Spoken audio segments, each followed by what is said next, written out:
Chapter 41. Nangongja rescued Mashiro a few days ago, although Mashiro didn't say anything. However, Nangongja could still sense that there was still some fear lingering in her heart. It's time to leave Kikyo town. Where can the rest of the 5 countries go?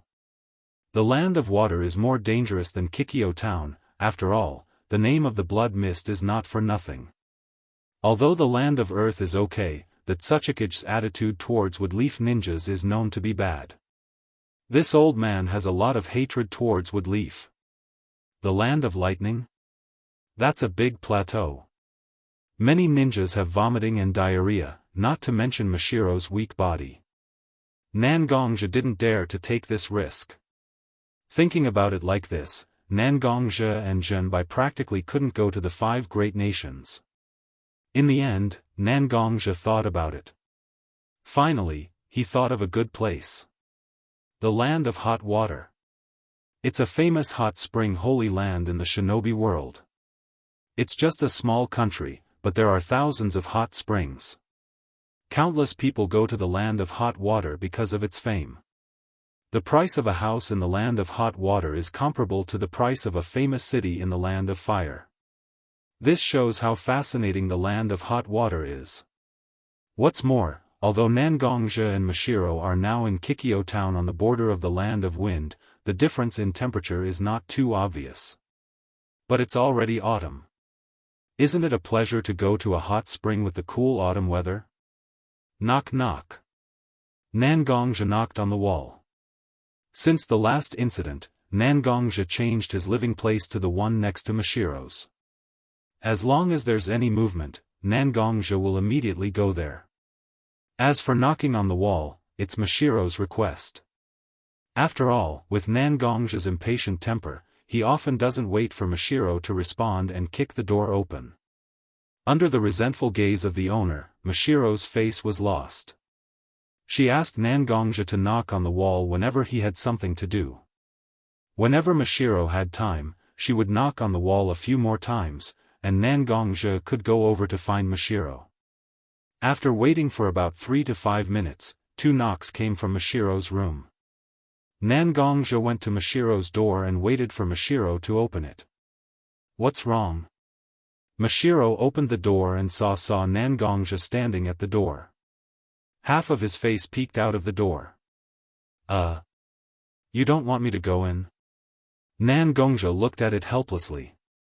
It's not. Mashiro turned his head and pouted. I'm here to discuss our itinerary with you. Let's get down to business. Nangongja saw Mashiro's attitude and quickly corrected his attitude. He said in a business-like manner. You decide. Before Nangongja could reply, Mashiro closed the door. This. Nangongja was helpless.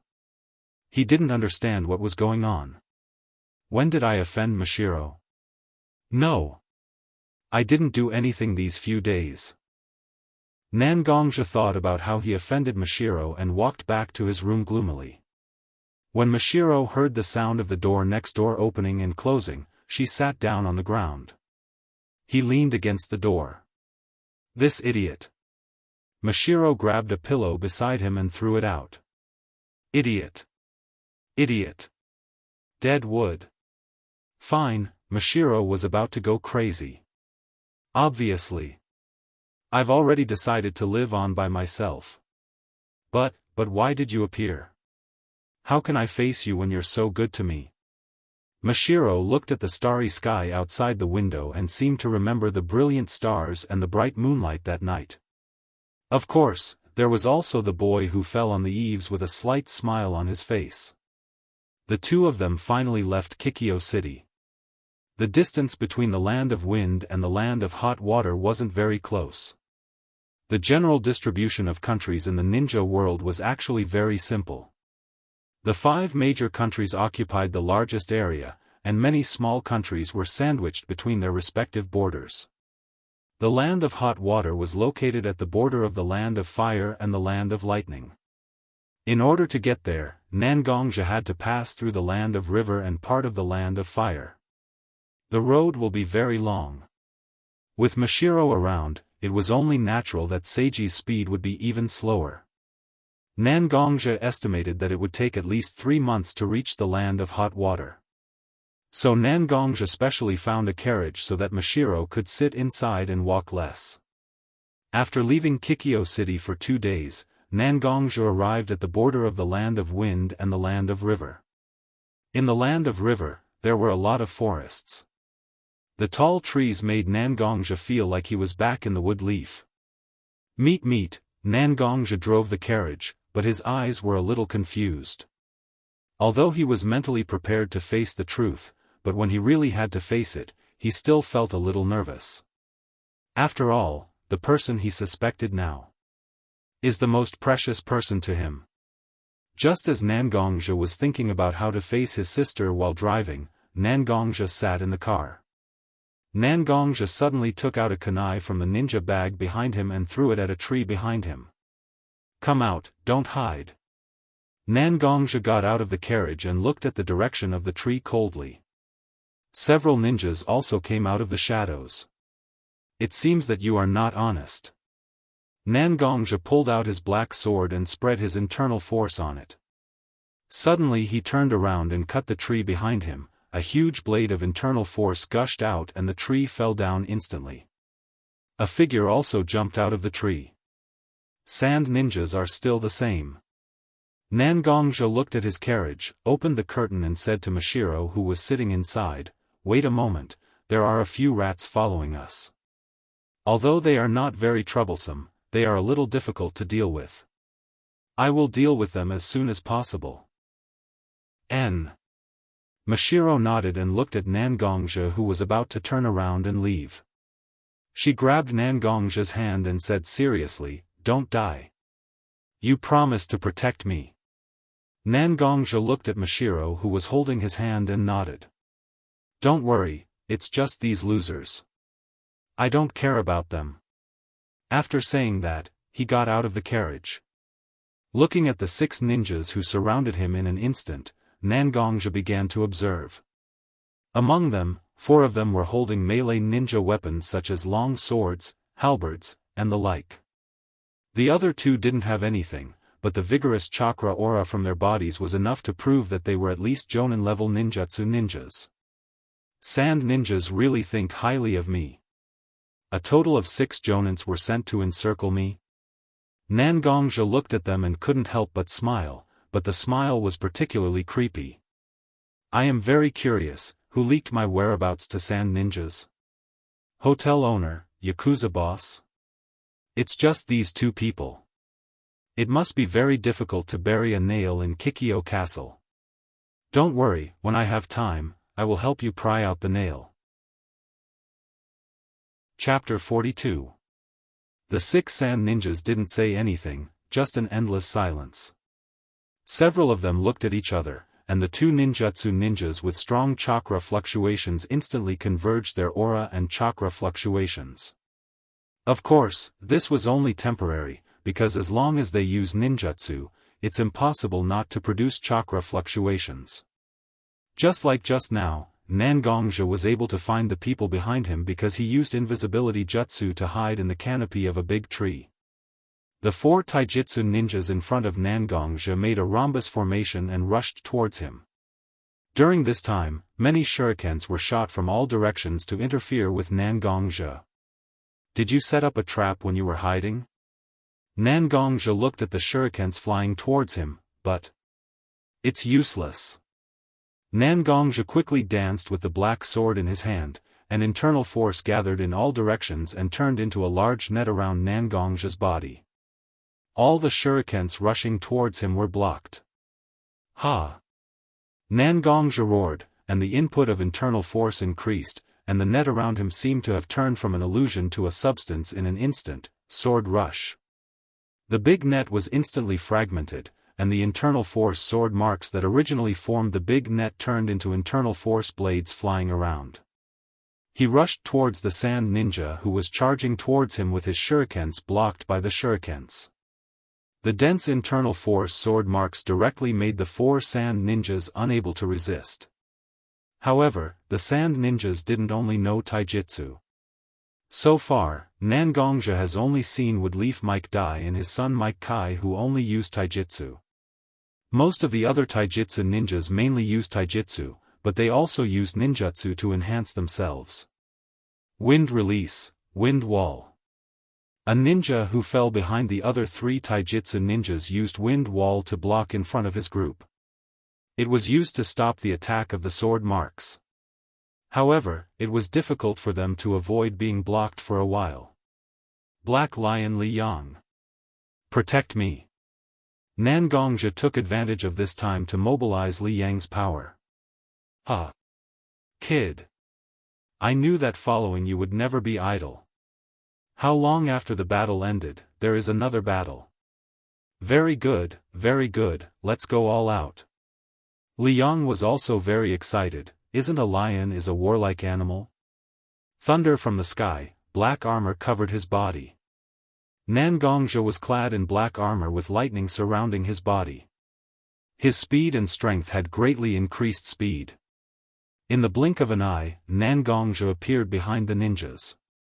Just as he was about to kill a person, he heard a sound behind him. Earth Release, Earth. The ground under his feet instantly break. Nangongja also seemed to have lost his balance, and his entire body staggered. Nai. He was about to stab. Wait. The leader of the ninja seemed to find something wrong and opened his mouth to warn him. But before his voice fell, the kunai had already pierced Nangongja's black armor. But the ninja didn't feel anything, because the black armor was like jelly. Without using any strength, half of the kunai had already gone in. Nangongja suddenly laughed. Sand ninja, you're so naive. How did you become a jonin? Nangongja wasn't wrong. After the Shinobi World War, the Sand Ninja suffered heavy losses. After all, the combination of White Fang and Tsunade was very violent. This ninja was a new jonin after the Shinobi World War. Obviously, he was not strong enough to fight against a jonin. Just as the ninja was stunned, Nangongja's body flashed with more powerful lightning. He wanted to pull out his kunai, but it was tightly clamped by Nangongja's black armor and he couldn't move. He wanted to let go, but the lightning paralyzed his arm and he couldn't let go. The ninja was electrocuted and fainted. Against a taijutsu ninja, not to mention 4. Even if there were 2 more Nangongja wouldn't be afraid. But a ninjutsu ninja was really troublesome. Just like before, if it wasn't for Nangongja's preparation. At this time, he would have fallen into a difficult battle. So this is the key to why Nangongja took the risk to kill a ninjutsu ninja. Damn it! The leader of the taijutsu ninja saw this scene, and his nose was crooked. Everyone, including the leader. According to the records of the past, they all thought that Nangongja's armor was extremely hard. Who would have thought that this armor could be soft and hard?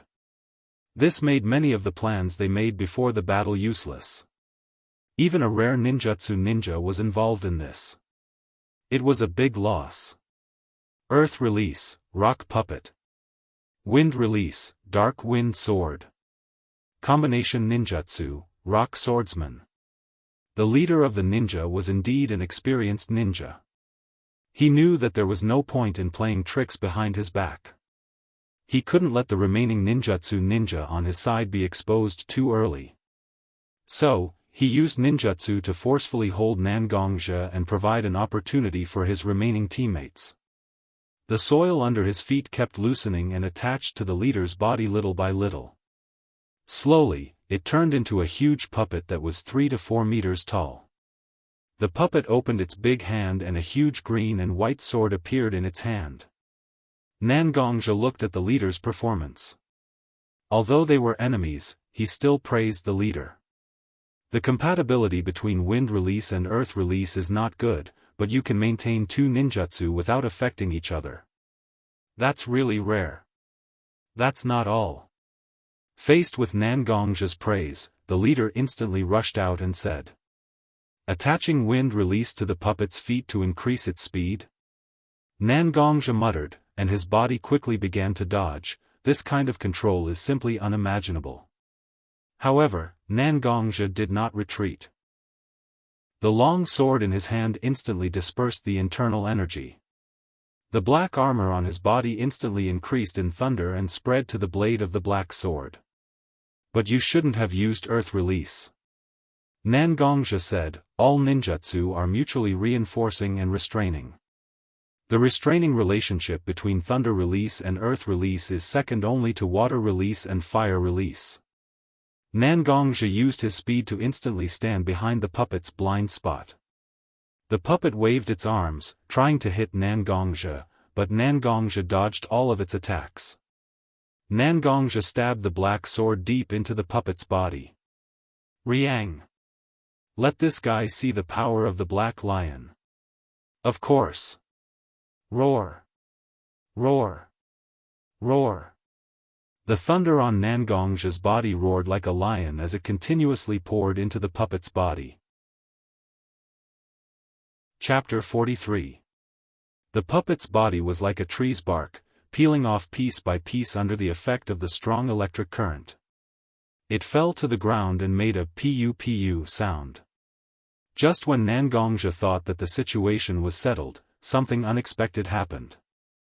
The rock puppet was about to fall apart, leaving only a small part behind. The leader of the rock puppet was almost exposed. However, the almost spherical puppet suddenly exploded. It wasn't just one ninja that jumped out. There was also the ninjutsu ninja that disappeared.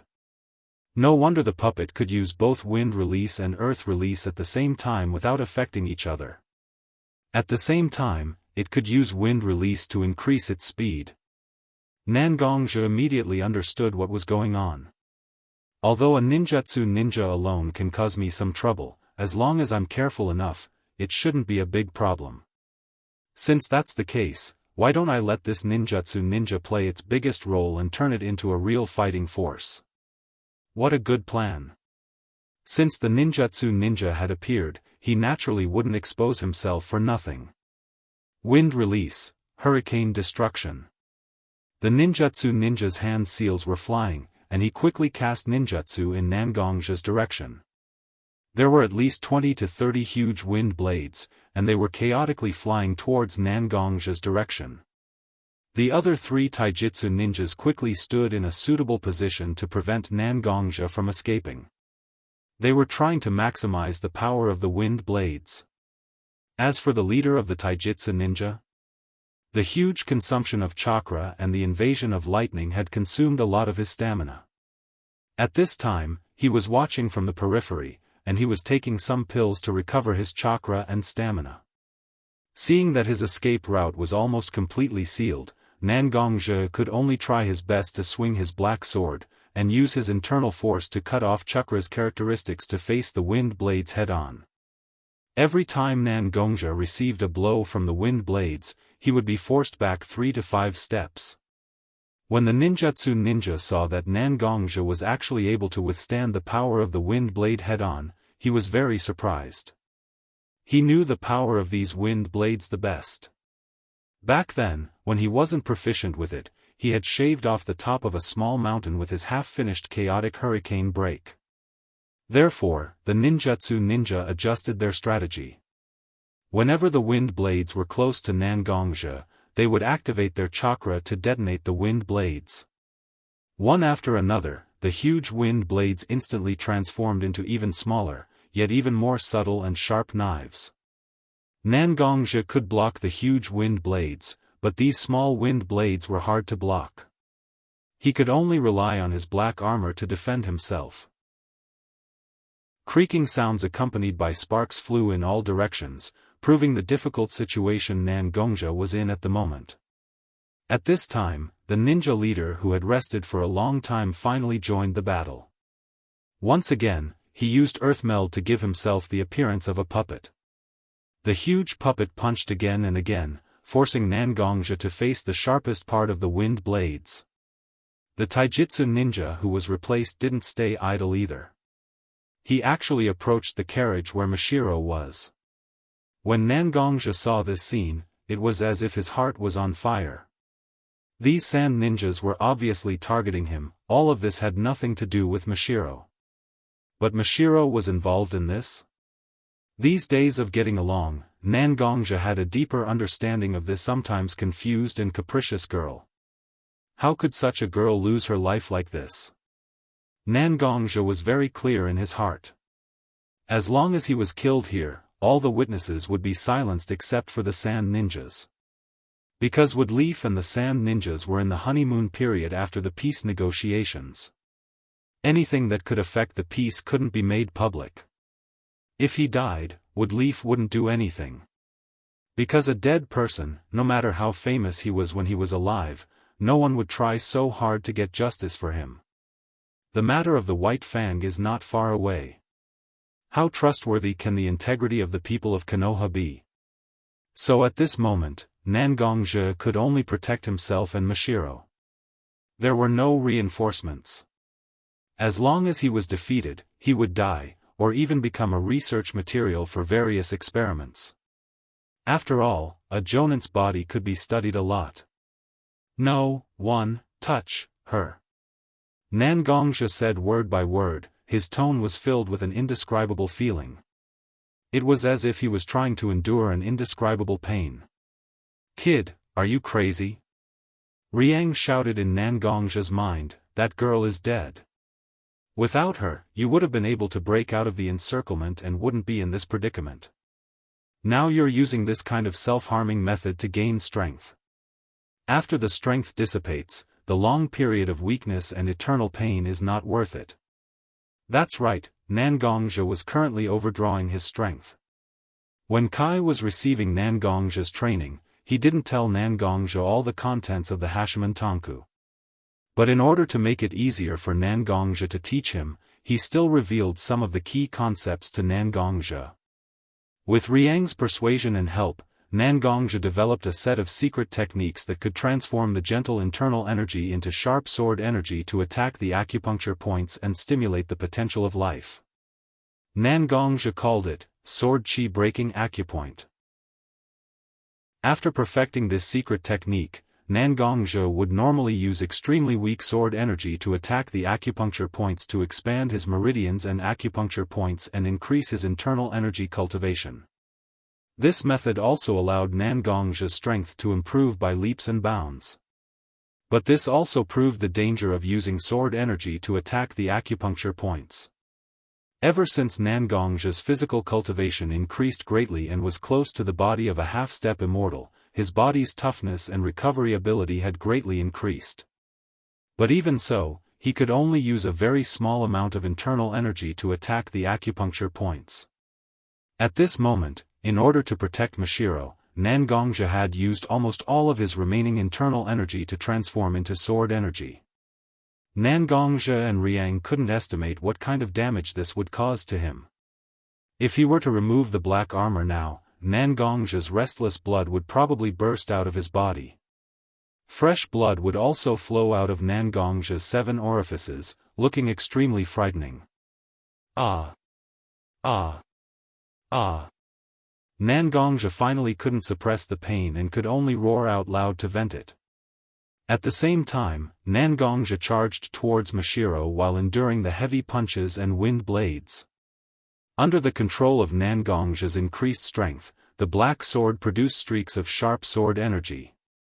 Everywhere Nangongja passed, it was a mess. The ninja who was walking towards Mashiro also turned into a bloody mist under the pressure of the sword energy. Chapter 44. Nangongja finally understood. As long as he still wanted to protect Mashiro, then he was destined to be at a disadvantage in this battle. Time continued to pass as both sides battled. The sky was gradually turning dark. However, there were things that a gentleman should do and there were things that he should not do.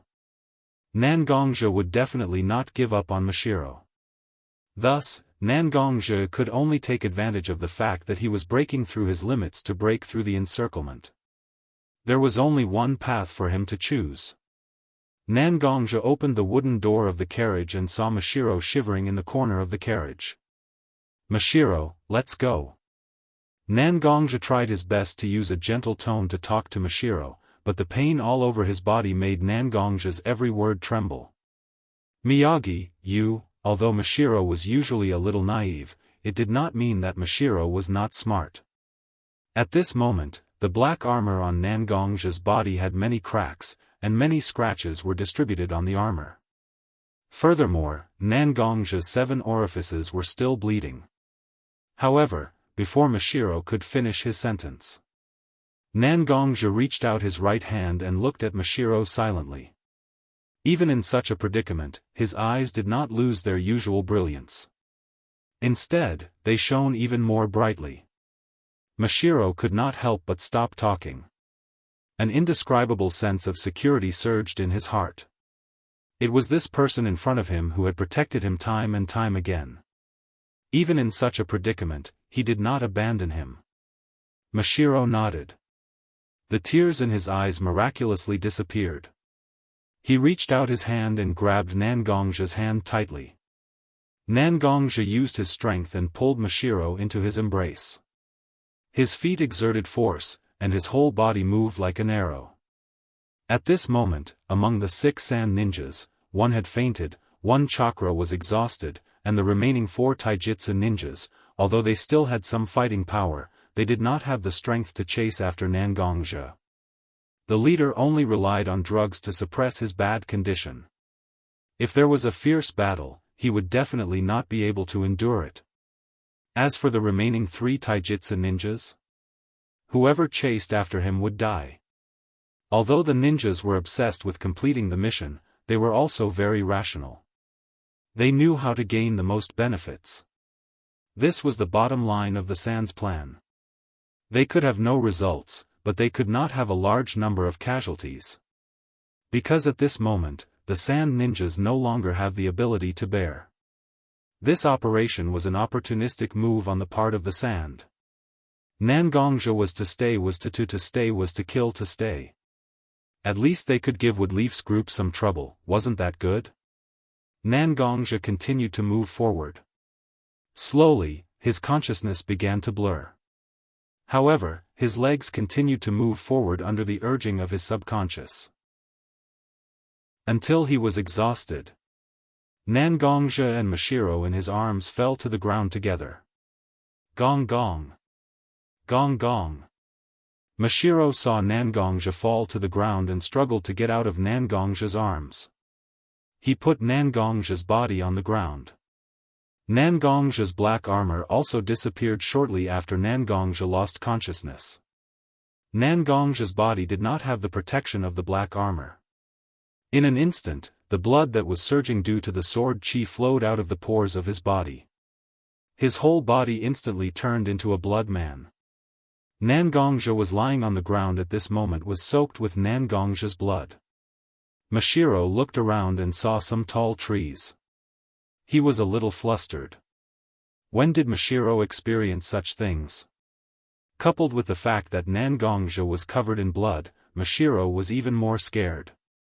There was no way, Mashiro could only use all his strength to carry Nangongja on his back and move forward bit by bit with difficulty.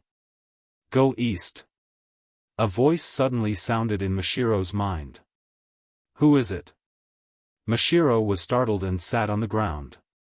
I am Li Yang, an existence similar to Nangongja's spiritual beast. Now that Nangongja has fainted, I am about to use up all my strength and fall into a deep slumber. In the east, there is a village that I have just detected. If we go there, Nangongja can still be saved. Li Yang sped up his speech and quickly said the information he wanted to say. After that, he fell into silence. No matter how Mashiro shouted, there was no response. Mashiro was like a headless fly, flying everywhere. At this moment, Li Yang could point out a direction for him. It was a very good target. However, Li Yang did not say how far east it was. Originally, Mashiro's physical strength was only slightly better than an average girl's. In addition, he had to carry Nangongja on his back. His physical strength was already lacking. In addition, the scene of a group of ninjas fighting created a huge psychological pressure on Mashiro. Therefore, Mashiro quickly ran out of energy. But at this moment, Mashiro could not stop. If he stopped, would the sand ninjas catch up with him? Also, Nangong's injury was so serious at this moment. If he stopped, it would definitely not be beneficial to save Nangong's life. Therefore, Mashiro could only clench his teeth. Slowly, a pair of shoes were worn out in many places on the uneven ground. Mashiro's soft arms and white cheeks also showed traces of blood under the various thorny plants in the forest. His clothes also became ragged. Mashiro walked in this deep forest for nearly the whole night. When the sky was about to turn white, Mashiro almost used his hands and feet to move forward. When he saw the outline of a village in front of him, his whole spirit relaxed. Mashiro fainted. Nangongja and Mashiro fainted under a big tree near the village. When Mashiro woke up again, he was lying on a wooden bed. The thick smell of decocting medicine lingered in the air. Turning his head hard, he saw Nangongja was wrapped like a dumpling on the bed on his right. "Sister, you're awake?" A voice sounded. Mashiro looked over. It was a little girl about 5 or 6 years old. At this moment, she was holding a bowl of decoction in her hand in front of Mashiro. As if feeling Mashiro's gaze, the little girl quickly said, "Sister, don't worry, you're too exhausted to speak. You'll be fine after some rest. Drink this bowl of decoction first, you'll feel much better." The little girl helped Mashiro up and helped Mashiro drink the decoction. "The condition of the brother with you is not so good. The injuries on his body are extremely serious. Although it's strange, there's a magical force that's promoting his recovery very quickly. But it still takes some time to recover." Chapter 45. Hot. Nangongja only had this feeling at the moment. It was as if he was in a fire. When Nangongja struggled to open his eyes, he found that he was surrounded by raging flames, and he was being dragged into a cellar by a pair of hands.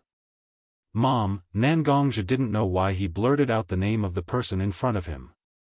But the face of the person in front of him was particularly confused.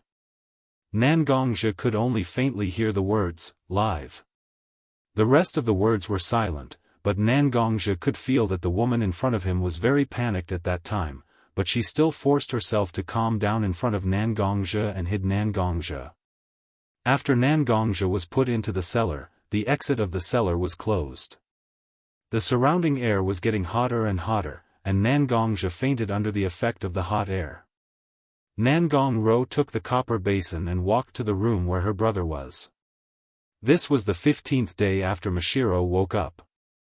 "Sister, this is what brother wanted to exchange. Grandpa asked me to bring it to you." The little girl who woke up after Nangong-ro walked behind Nangong-ro and stretched out her small hand to pull Mashiro's clothes. She handed over a bowl of black ointment. This little girl was called Ling-er. As for the grandpa that the girl mentioned, he was the only doctor in the village, and everyone called him Ah Wang. "Okay, I know. Thank Ah Wang for me." Mashiro took the ointment and smiled at Ling-er. But the reluctance in his smile couldn't be concealed.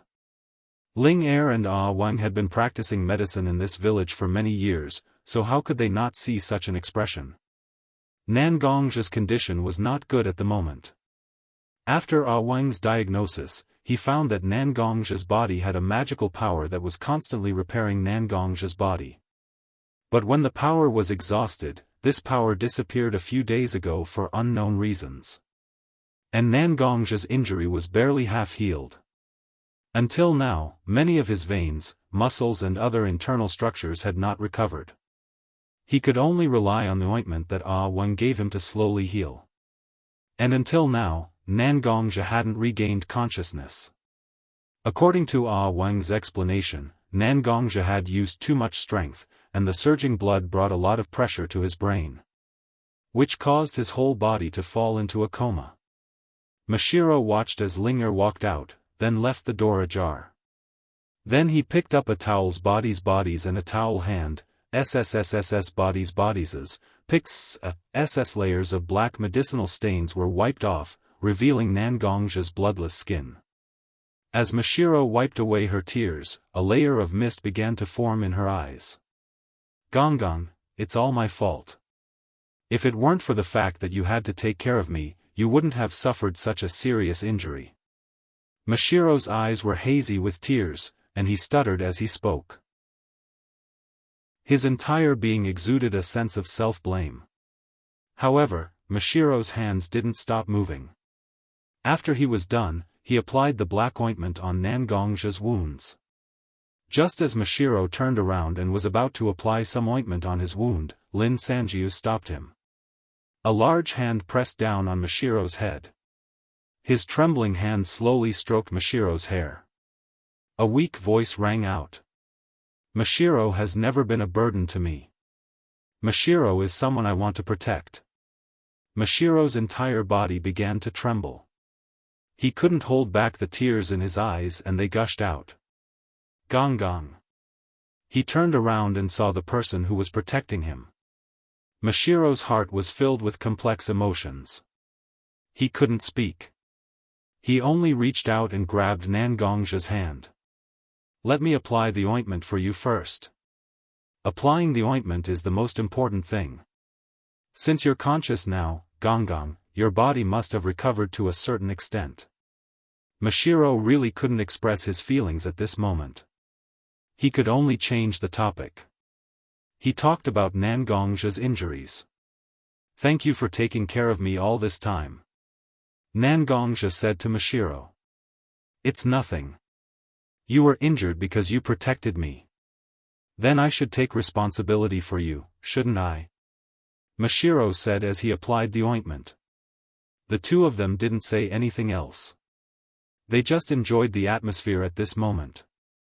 It didn't take long for Mashiro to finish applying the ointment to the wounds. Looking at Nangongja's smile, Mashiro suddenly lay down in front of Nangongja. He gently kissed Nangongja's cheek. This is your reward. Don't think too much.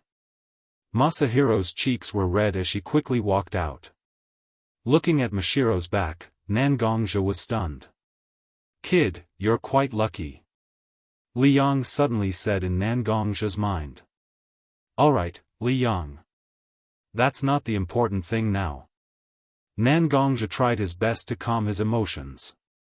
He calmly began to check his body's condition. Really? But that little girl just now walked through the forest for an entire night to save you. Even though she fainted from exhaustion, she still held onto your hand tightly. After losing Nangongja's internal energy, Li Yang could only rely on her own internal energy to recover her consciousness and ensure Nangongja's safety. Li Yang didn't see everything Mashiro did in the past half a month, but she knew most of it. Li Yang felt that these words should be said to Nangongja. Li Yang. Nangongja roared, scaring himself and Li Yang. It's not the time to think about Mashiro and me. I had a dream when I was unconscious. Thinking about his dream, Nangongja's heart was filled with indescribable anxiety and sorrow. A dream? Li Yang naturally knew that Nangongja left Woodleaf Village because of his dream. Listen to me, kid. It doesn't matter what kind of memories you have sealed. What you're doing now is the worst thing you can do. It doesn't matter if it's Mashiro or your sister. There are more people who care about you and love you. They're all by your side now. These feelings and the care you have for each other are definitely not fake. You alienated your sister because of your memories. You lost your cool because of your memories and gave vent to your emotions, putting yourself in danger. You rejected Mashiro because of your memories and responded to your feelings. I know that you care a lot about your sealed memories. But those memories aren't everything to you. You still have the present. The dead are gone.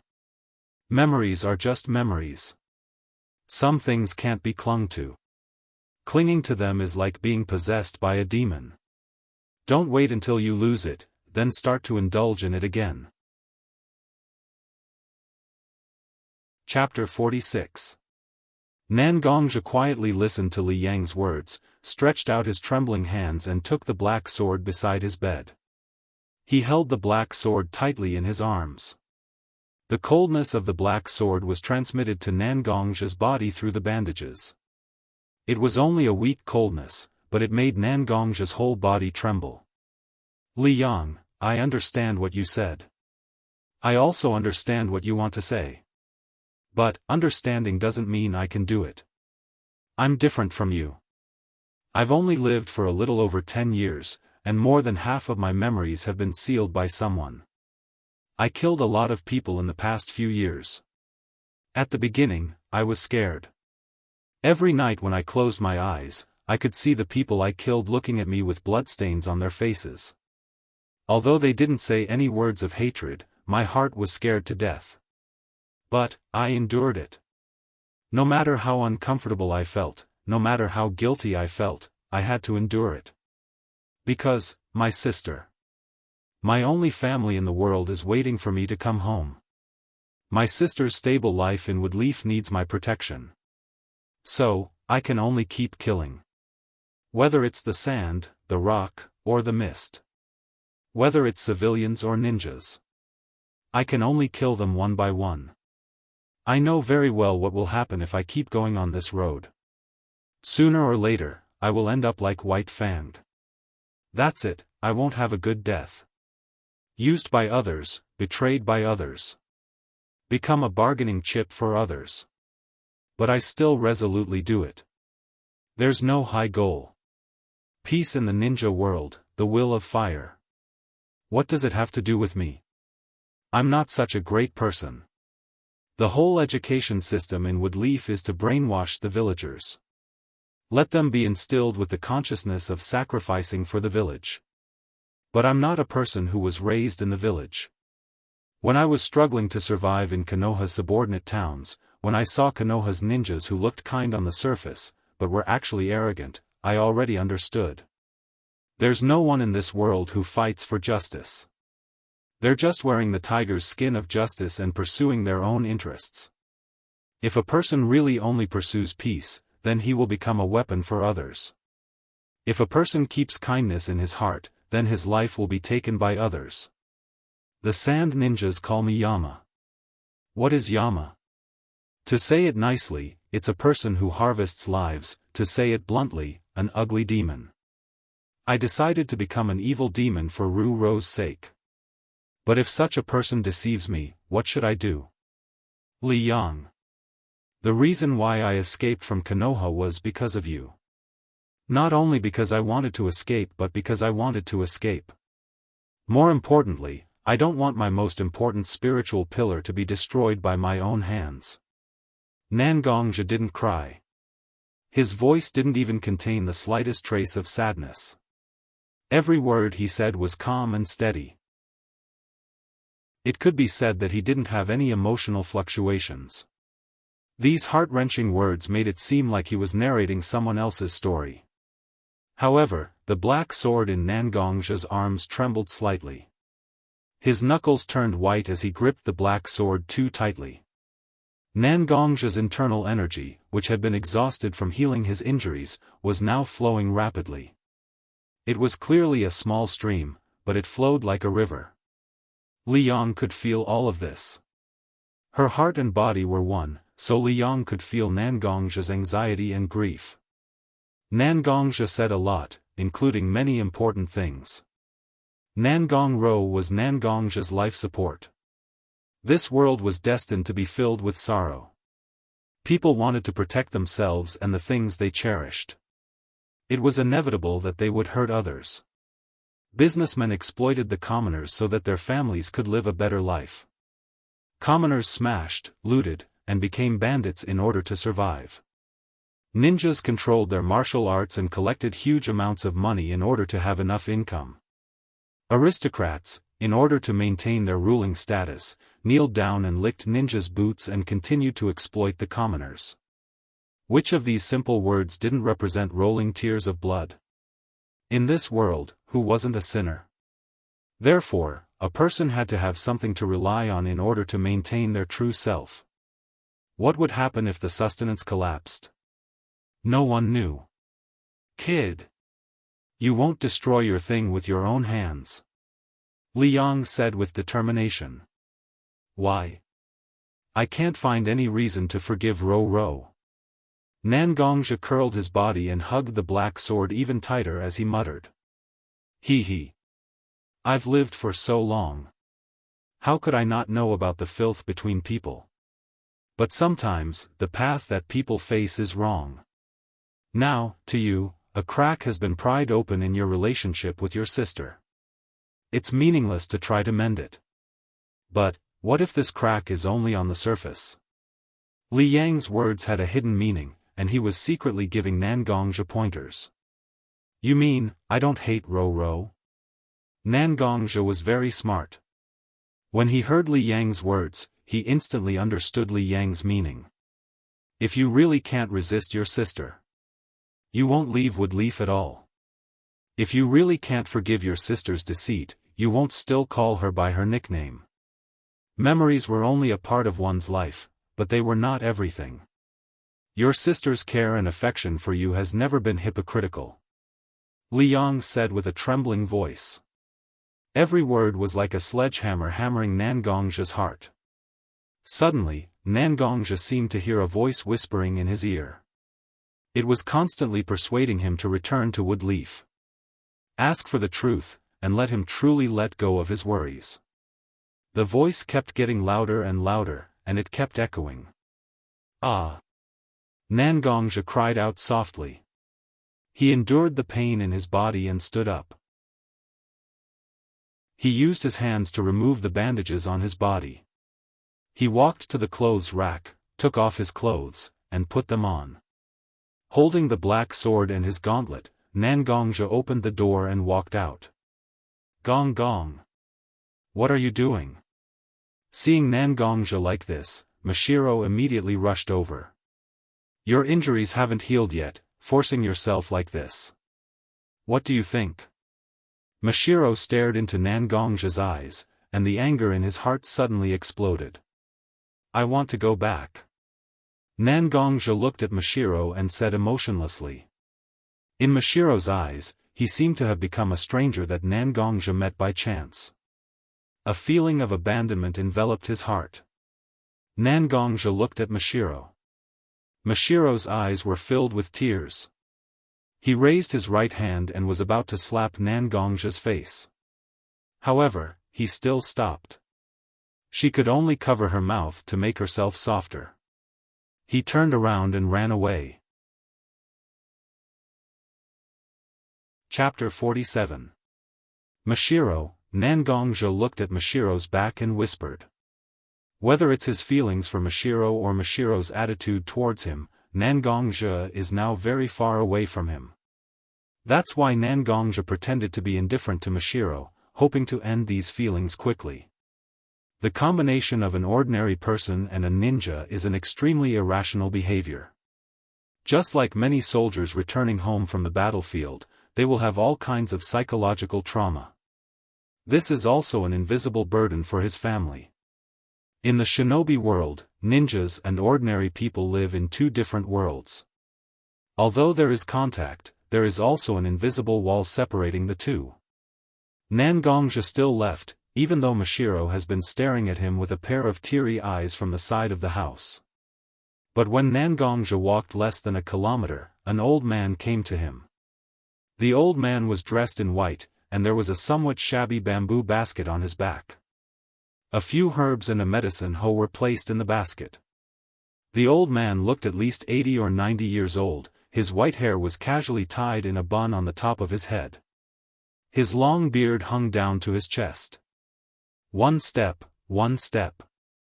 He didn't seem to be in a hurry, but the old man's figure was constantly flashing, at least 2 or 3 meters forward with each step. Nan Gongzhi didn't have time to react, the old man had already arrived behind Nan Gongzhi. A dry and warm hand was placed on Nan Gongzhi's shoulder. Young man, although I know that you must have your own worries. But listen to the old man, if some things are really abandoned, it really can't be salvaged anymore. Nangongja didn't care about what the old man said. Because the old man's footwork really scared Nangongja. Everything that is a threat must be held in one's hands as much as possible. This is Nangongja's biggest rule in the shinobi world. Pulling out the black sword, he attached his internal force to the sword, emitting a sparkling ice-blue halo. Nangongja's wrist shook, and a beautiful sword flower appeared, forcing the old man to retreat. When the old man retreated, his body was a little unbalanced, and a small flaw appeared. Nangongja stabbed his sword, wanting to stab the old man's leg. To restrain the old man's footwork. Seeing that the sword was about to stab the old man didn't panic. Instead, he used the tendency of his body's imbalance to make himself fall even harder. Just when he was about to touch the ground, he turned around and appeared behind Nangongja. As for the black sword, it didn't even touch the old man's clothes. Young man, you are so young. Judging from his aura, he's not far from being possessed. The old man snorted softly, but it was like a clap of thunder in Nangongja's ears. SSSS spit blood spit. Spit. The blood fell to the ground. Seeing the color of the blood, Nangongja's eyes widened. Because the blood was very thick, it was obviously spat out, but it gathered into a pool. Not a single drop of blood spilled. The color was pitch black, without a trace of blood. A strange stench was emitted from the black blood that he spat out. Seeing Nangongja's stunned expression, the old man walked to Nangongja's side. I have examined your injury, it was very serious at first. But there is a strange energy in your body that is promoting your development. But what shocked me even more is that there is another kind of energy that is destroying your body at the same time, preventing your recovery from speeding up. Nangongja heard the old man's words and roughly knew the old man's identity. This old man is the one called a Wang that Mashiro mentioned, the one who cured him. You are a Wang? Nangongja asked tentatively. It is indeed me. Your current condition is very bad, not just physical injuries. More importantly, there is a huge flaw in your heart. Wang stretched out his hand and placed it on Nangongja's wrist. I have been investigating the energy that is repairing your body. I found out that it is a lost secret technique called inner strength. At that time, this secret technique was even more powerful than chakras. But this secret technique has a huge flaw, causing its inheritance to almost be lost. Flaw? Nangongja heard Wang say that there was a flaw in his cultivation method, and he was unwilling to believe it. But in his heart, he faintly felt that Wang's words were reasonable. That's right, it is a flaw. Wang nodded and let go of Nangongja's wrist. He turned around and placed his hand on the back of his waist and continued, when inner strength is cultivated in the right direction, it will be neutral and peaceful, nourishing the body for a long time. But if inner strength is cultivated in the wrong direction, it will be strange and abnormal. It will be good at killing, but it will hurt others and oneself. There is another name for inner strength that is cultivated in the wrong direction. Sword energy. Before Wang could say the name of inner strength that was cultivated in the wrong direction, Nangongja said it first. That's right, the way to transform inner strength into sword energy was to cultivate in the wrong direction. Wang looked at Nangongja's reaction at the moment and didn't say anything more. He just continued his words. That's right, it is sword energy. Sword energy is just like its name. It is sharp and dangerous. There is no harm in cultivating inner strength normally, but if inner strength is cultivated in the wrong direction and transformed into sword energy, the inner strength will start to transform into sword energy uncontrollably. This process will not stop until all the inner strength in the body has turned into sword energy. If the whole body is filled with sword energy but you can't control it. People who cultivate inner strength will be possessed by the devil. When possessed by the devil to the extreme, they will. After that, Wang didn't say anything more. But Nangongja understood what Wang meant. Once possessed by the devil, the whole person would become murderous. It could be said that it was instinctive to destroy everything in front of him. It would not stop until his sword energy was exhausted and his life energy was exhausted.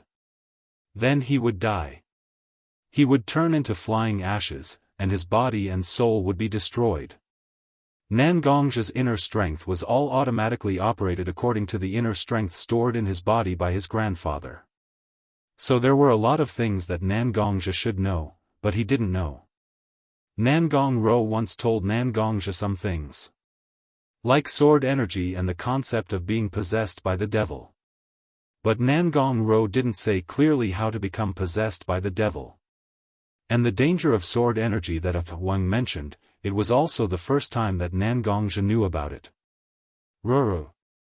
Do you really not know, or did you deliberately not tell me? Nangongja's heart was filled with doubts and uneasiness at the moment. Because if Nangong Ro did it deliberately, then what good would it do for him to become possessed by the devil and become a murderer? The figure of the sister who had always cared for him, although sometimes a little willful, but was very well behaved, gradually blurred in Nangongja's mind. Chapter 48. Young man. To tell you the truth, when I forced you to spit out that mouthful of turbid blood, I felt that you might be on the verge of becoming a demon. The old man did not care about Nangongja's mood. Instead, he said something even more shocking.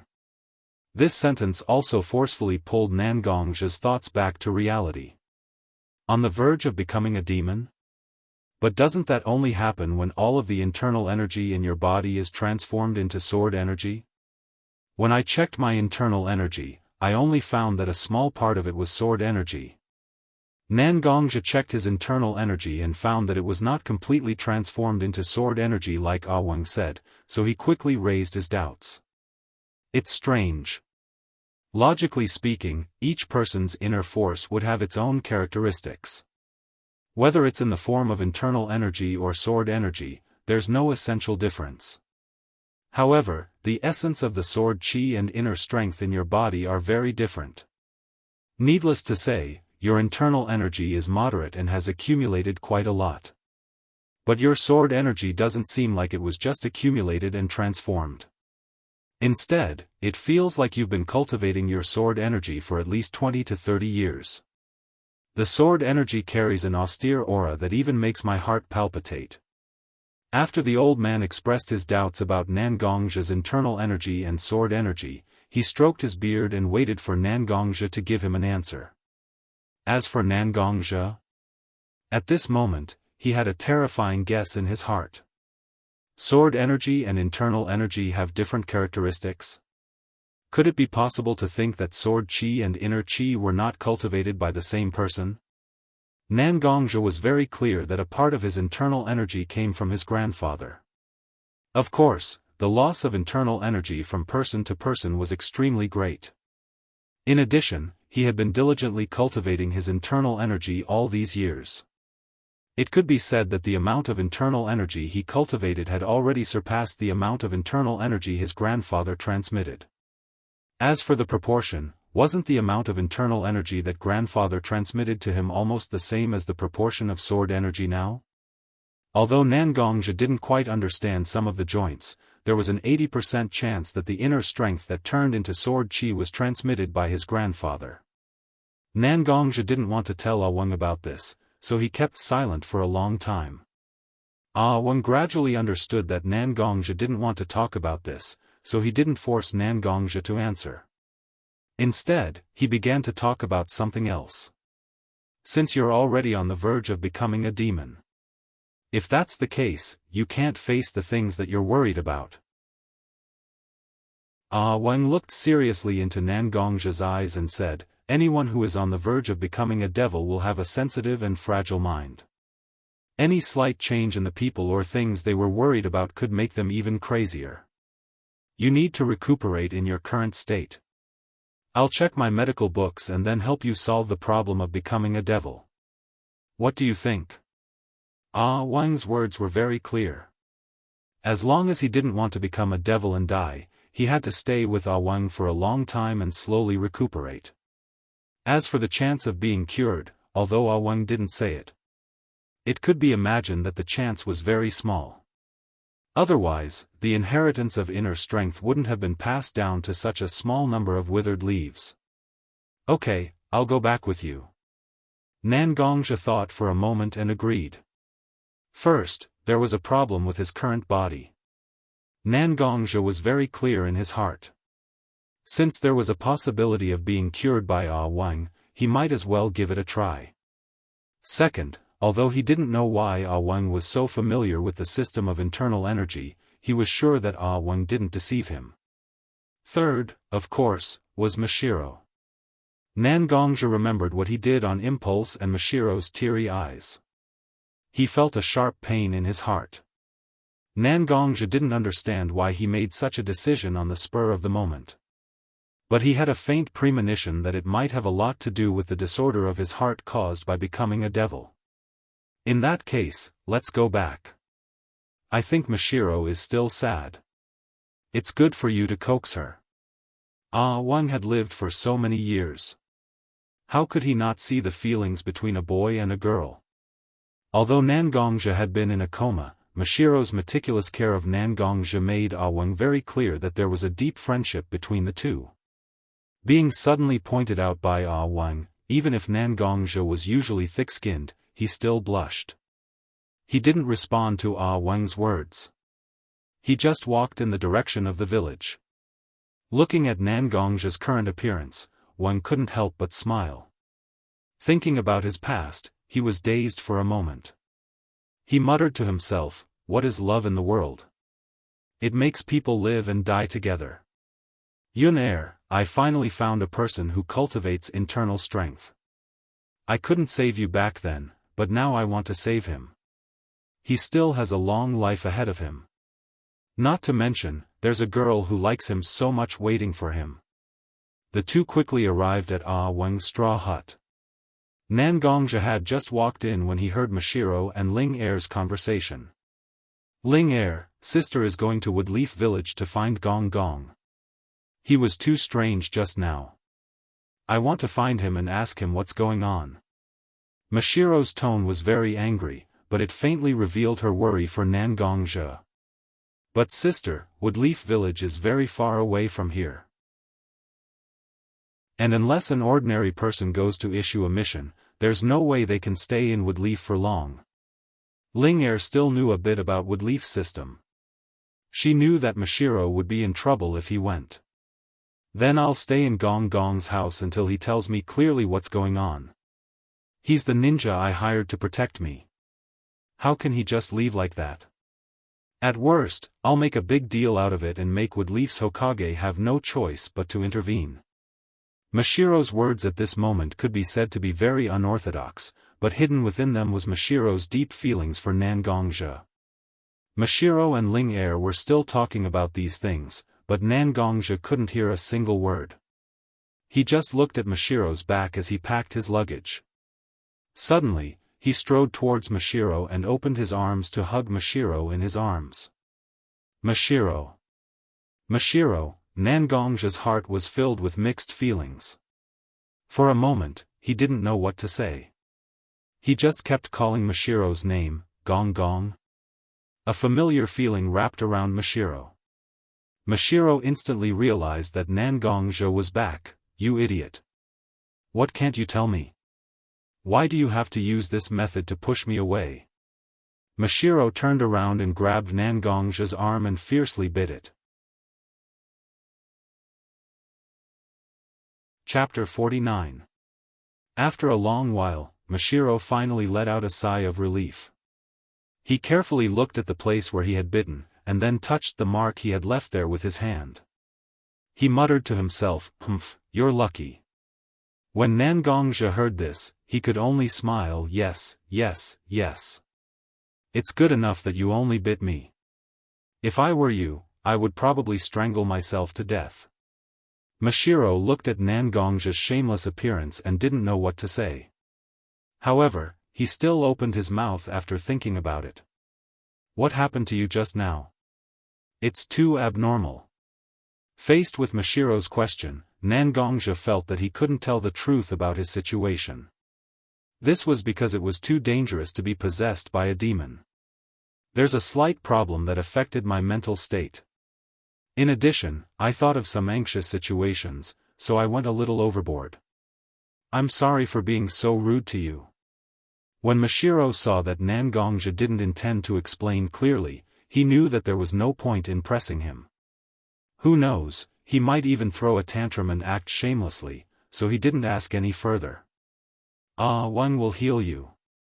Nangongzhi knew that Mashiro wasn't just talking about the injuries on his body, he was also talking about the mental problem that he mentioned just now. I know. Don't worry, it's not a big problem. Nangongzhi patted Mashiro's head. Mashiro rubbed against Nangongzhi's embrace and broke free from Nangongzhi's embrace. He looked at the tattered bandages on Nangongzhi's body that he had torn, and there was still a little bit of ointment left inside. Mashiro was so angry that he raised his hand and gave Nangongzhi a chop. You're really too much. I already applied the ointment for you, but you still pulled it like this. Really? You go to the room and wait. I'll go and get some ointment with Ling. I'll put it on for you again. Nangongzhi seemed to be in pain after being slapped by Mashiro. She arched her body and acted as if she was in pain. Now that you mention it, I do feel a bit of pain. Shameless. Mashiro rolled his eyes, then pushed open the door and walked out. Just you wait. After Mashiro walked out of the door, Nangongzhi sighed. His entire body relaxed. His forehead was covered with a thin layer of cold sweat. His limbs went limp, and he could only hurriedly use the black sword to prop himself up. Nangongzhi's injuries were actually quite serious. When Nangongzhi woke up, at least half of the wounds on his body had not healed. In addition, he had impulsively put on his clothes and walked out. The ups and downs of his mood, coupled with the fact that he had walked a considerable distance by himself. Even the wounds that were originally healed had relapsed. Along the way, Nangongzhi was subconsciously on guard and nervous because of Ah Wang's strength. So the severity of his injuries was not obvious. It was not until this moment that Nangongzhi could truly relax. Then he couldn't hold it anymore. This is really, a bit too much. Nangongzhi could only tease himself with a bitter smile. Boy, that old man who called himself Ah Wang is not simple. Liang knew that there was no one around now, so she began to talk to Nangongzhi. Indeed. Ah Wang is a bit strange. Let's not talk about people cultivating inner strength. After so long, I haven't seen anyone recognize my cultivation system. Most people think that it's because I practice a secret technique. But in essence, internal force and chakra are extremely different. Nangongzhi also expressed his doubts. Because to be honest, internal force has really reached the edge of being lost in the ninja world. But in such a small place, he met such an old man who even knew a lot of secrets about internal force that he didn't know. Did he also practice internal force? Liang suddenly raised such a possibility. No, there is no internal force.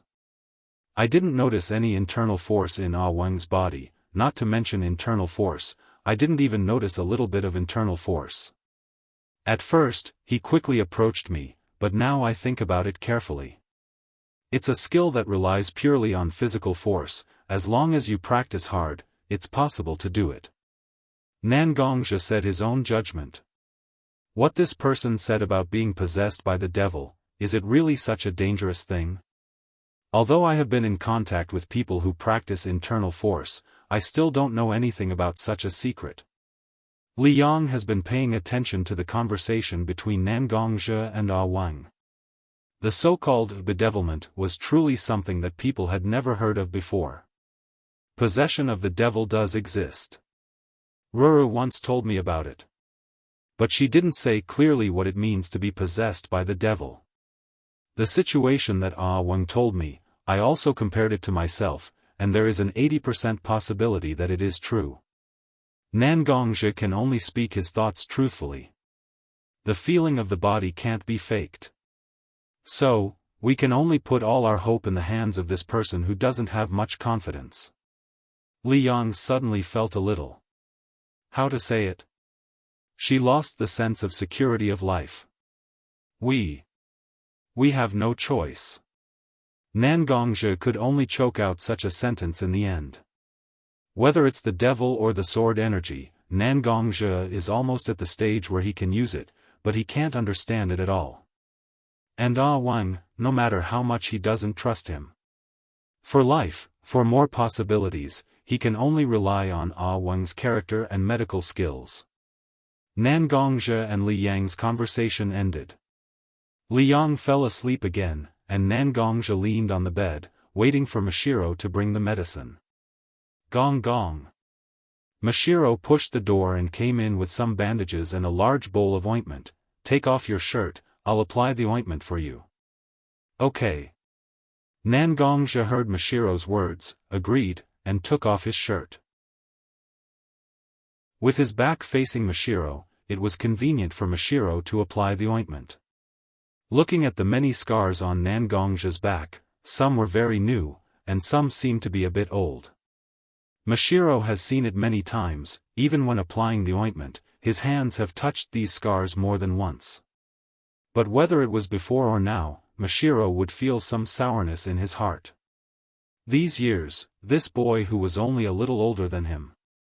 In the ninja's environment, which was almost full of killing and blood, Nangongzhi really suffered a lot. Even now, Nangongzhi still suffered such pain. These years, it's been hard on you. Mashiro said very softly, but Nangongzhi still heard it. He just shook his head. Some things, you just have to get used to it. Chapter 50. In the medicine room, the smoke was lingering. The faint smell of herbs, accompanied by the rising wisps of sandalwood, went into people's noses all the time. Nangongzhi was soaking in a huge bathtub at the moment. All the major acupoints on his body were pierced with golden needles that trembled as Nangongzhi's muscles contracted. In order to stabilize Nangongzhi's physical strength and sword chi, Wang had been adjusting Nangongzhi's body with medicinal baths and acupuncture for the past few days. Because the time was short, the effect was unknown. But every time Nangongzhi lay in the bathtub, the feeling was very uncomfortable. Because there was a stove under the bathtub, with a raging flame burning all the time. It was heating the bathtub. What Nangongzhi was going through right now was an ancient punishment for killing someone. Fortunately, Nangongzhi's physique was very strong, and Wang had been calculating the time of the medicinal bath according to Nangongzhi's limit. So for the time being, Nangongzhi just felt uncomfortable. Wang. It has been several days. I don't know how Wang is going to control the sword chi in my body. Nangongzhi had been at Wang's mercy for the past few days. It could be said that he was ravaged to a certain extent. After the torturous medicinal bath, Nangongzhi lay on a bamboo bed on the side. When Wang was about to continue the acupuncture, he raised his doubts.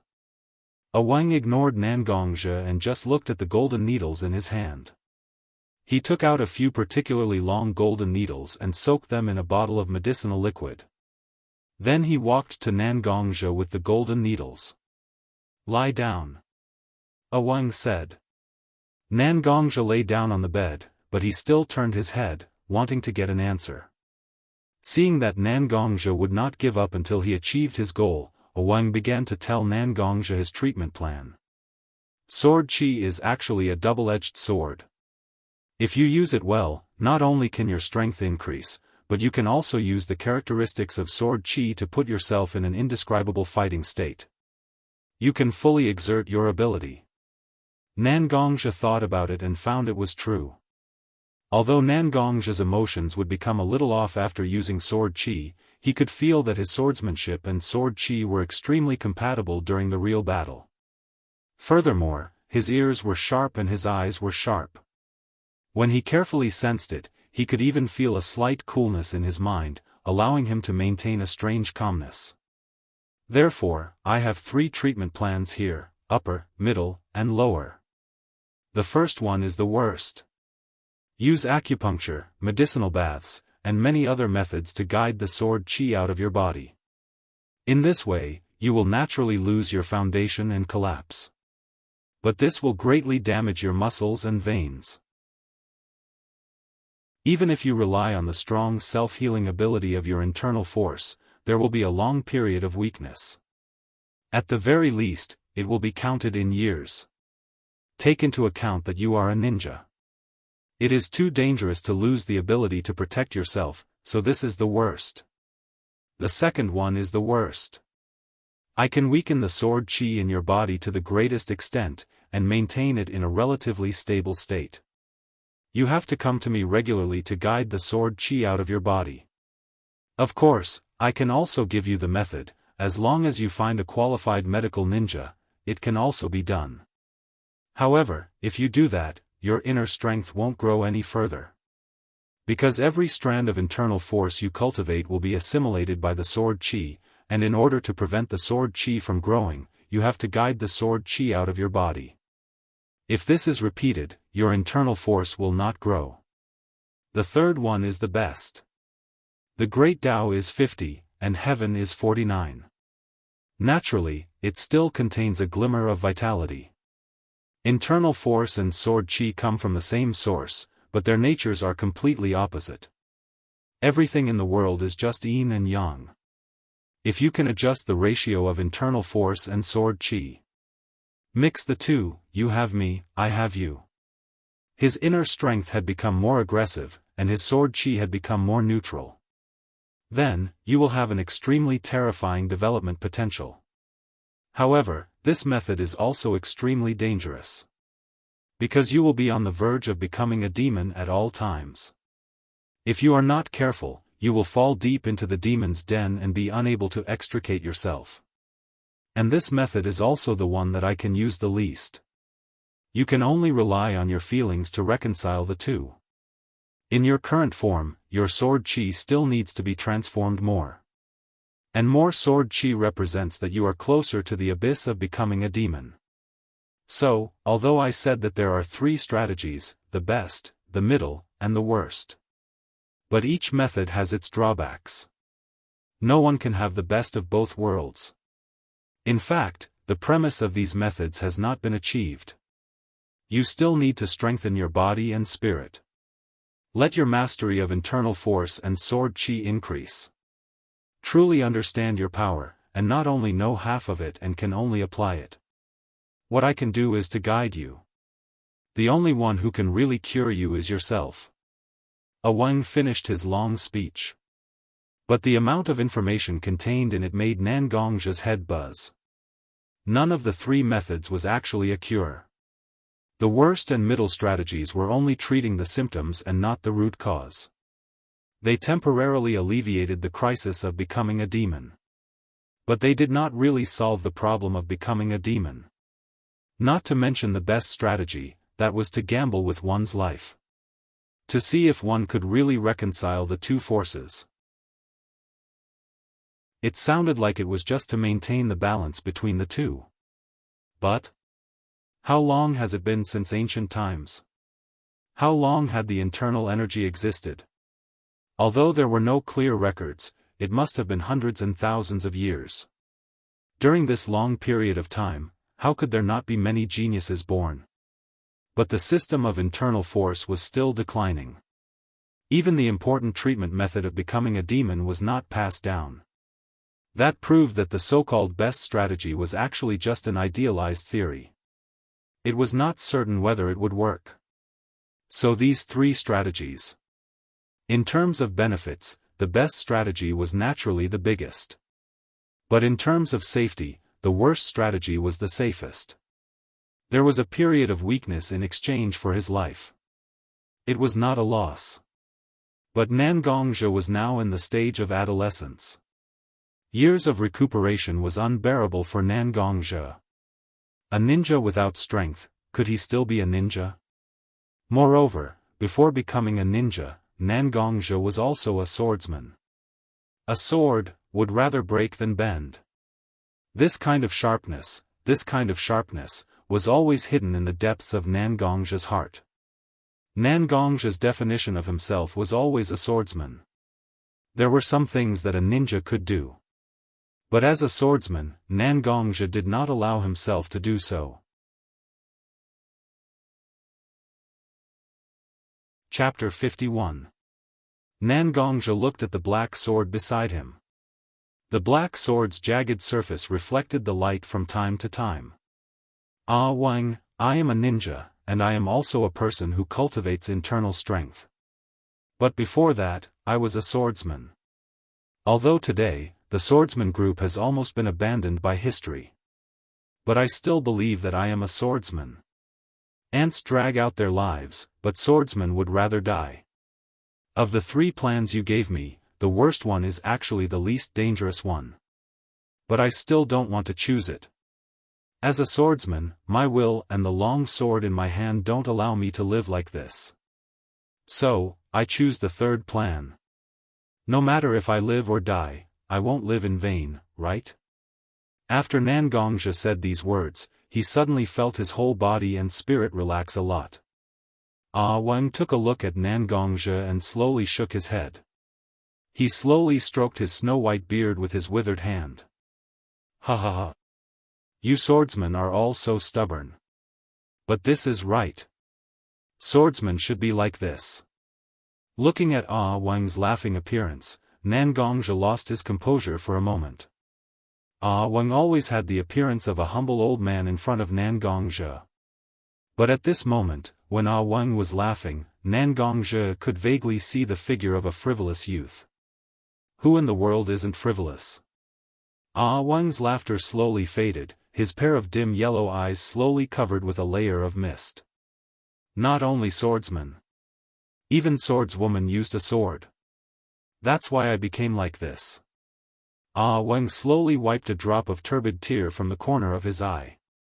I think you have been curious more than once, how can an old man like me, who has never cultivated internal strength, be so familiar with the cultivation system of internal strength? After all, I don't have any signs of cultivating internal strength, right? Nangongja was stumped by the question because he and Li Yang were indeed in a dilemma over this issue. Seeing Nangongja like this, how could Ah Wang not understand clearly in his heart? My family has been studying medicine for generations. Every time we reach adulthood, the successor of our family will travel to various countries and treat illnesses for free to hone his medical skills. It was the same for me. I was just 16 that year. I was young and frivolous, and did many ridiculous things. I also got to know a lot of people that I will never forget. One day, I was still on my way when I found a young girl who had fainted on the side of the road. At that time, the world was not stable, and the Shinobi World War was on the verge of breaking out. A young girl is different from me. After all, I have medical skills. At that time, there weren't any medical ninjas, so it was mainly doctors like me who treated them.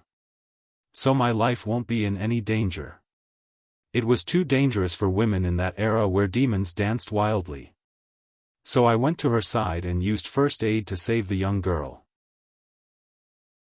So I took her with me. After a long time, she must have developed feelings for me. Her name is Yun. Like you, she is a cultivator of internal energy. But she is not the same as you, because her strength is very ordinary. The shinobi world was in turmoil, so we naturally encountered a lot of dangerous situations. I had no strength, so Yun taught me a set of body techniques in order to give me some strength to protect myself. It's the set you saw before. But that's because I didn't practice it well, and my ability to escape was just ordinary. So many times, Yun secretly began to use sword energy to protect the safety of the two of us. After a day of accumulation, the proportion of sword energy in Yun's body became heavier and heavier. When I noticed it, Yun was already possessed by the devil. At that time, Yun was extremely ruthless when dealing with the enemy. That kind of Yun was no longer the Yun I knew. Told me some things about internal energy and sword energy from time to time. So I relied on my family's golden needle tribulation method to seal the sword energy in Yun-Er's body. So Yun-Er's consciousness returned to normal. I told Yun that I could draw out all of her sword energy. In this way, I could save her. But Yun-Er still refused. Yun was also a swordsman. Just like you, a stubborn and proud swordsman. You can abandon anything, but you are never willing to abandon your pride. After that, Yun was completely possessed by the devil. It was me, who personally sent Yun away. This is the pain of my life. That's why I wanted to help you when I saw you. In my life, I can't forget Yun-Er. I thought, if I can save you. When I saw Yun-Er in the underworld, I could tell her that the internal energy is not gone. The swordsman also did not disappear. Because I tried my best to save her junior. When Wang said the last part, the tears on his face couldn't stop flowing. But Wang seemed to be unaware, just blindly indulging in his story and feelings. Who doesn't hurt in the world? How could everyone not have some sorrowful feelings? Just like Wang and Yun-Er's past. Just like Nangongzhe and Mashiro now. Even, just like Nangongzhe and Nangongrou's feelings. After a long time, Wang finally broke free from his sad mood. Young man. I've made a fool of myself. Wang's old face showed a free and easy smile. These old things have been buried in my heart for a long time. Suddenly saying it out loud made me forget myself to this extent. But, it's fortunate. I met you. If you can live, I have one less regret. Looking at Wang, Nangongzhe suddenly felt a sense of emotion lingering in his heart. If he grew old, would he be able to recount the past and tell others about it with relief and carefreeness? Sorry. Nangongzhe suddenly said, I did doubt your motives before. After all, the internal energy is very important, I have to be careful. It's okay. Wang waved his hand to show that he could understand. The two didn't say anything more, and Wang quickly finished inserting the needles on Nangongzhe's back. There weren't many needles on Nangongzhe's back, but they were all along the spine. Each needle was very long, not only poking into the flesh. Under Wang's superb skills, these golden needles went deep into the spinal cord. Some medicinal liquid on the golden needles was injected into Nangongzhe's spine through the guidance of the golden needles. These medicinal liquids were all drugs to promote blood production and increase physical strength. In this way, it stimulated Nangongzhe's body to recover, and at the same time, stimulated the operation of the internal energy. Chapter 52. In this way, Nangongzhe spent every day in the medicinal bath and acupuncture treatment. Slowly, the effects of the medicine came into play. Nangongzhe's physical fitness began to improve steadily. Not only strength, but also flexibility, cell activity, and other indicators began to rise. Originally, Nangongzhe mainly relied on brute force to defeat 10 people. At the same time, he also used some speed-type sword techniques. However, the skill-based sword skills had always been a shortcoming for Nangongzhe. Because Nangongzhe did not start practicing from a young age. At the age of 11 or 12, although his muscles and bones were not completely shaped, he was still not as flexible as those who started practicing since childhood. The medicinal bath prepared by Wang and the medicinal liquid on the golden needles during acupuncture had greatly stimulated Nangongzhe's tendons, meridians, and bones that had already been shaped. It made up for Nangongzhe's original shortcomings. Moreover, Wang seemed to have developed a prescription to balance his internal strength and sword energy. In the past few days, Nangongzhe's internal strength and sword energy had reached a balance. Without using internal strength and sword energy, Nangongzhe's signs of being possessed by the devil had stabilized after using the medicinal bath. Young man. In the past few days, your physical condition has generally stabilized, right? Ah Wang asked after removing the needles from Nan Gongzhe. Thanks to Ah Wang's tireless efforts in recuperating my body these days, I am indeed much better. Moreover, my mental state is not as irritable as before. Nan Gongzhe sat up from the bamboo bed, picked up his clothes on the stool next to him, and put them on. After feeling his physical condition, he answered Ah Wang's question.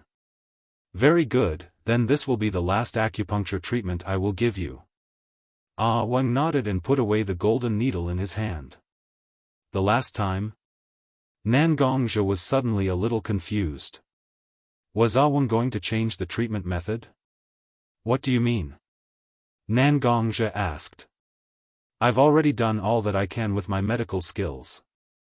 The effects of those medicinal baths and liquids have already reached their limits. So, there's no point for you to stay here. Ah Wang stroked his beard and said indifferently. So, whether or not I can break free from this demonic state will depend on my own luck? Nan Gongzhe mumbled to himself. Then, Nan Gongzhe supported himself on the bamboo bed and stood up. He bowed deeply to Ah Wang. Ah Wang didn't stop Nan Gongzhe. He just looked at Nan Gongzhe and waited for Nan Gongzhe to say something. Thank you, sir. Actually, you and I are not related, but sir has been very considerate of me. If it weren't for teacher stopping me when I was about to leave, persuading me with reason and emotion, and even explaining the dangers of becoming a demon for me, I wouldn't have been able to escape. My life and my relationship with Mashiro would have been in an unsalvageable situation. Looking at Nan Gongzhe's current state, Wang didn't say anything. But his eyes were filled with emotions.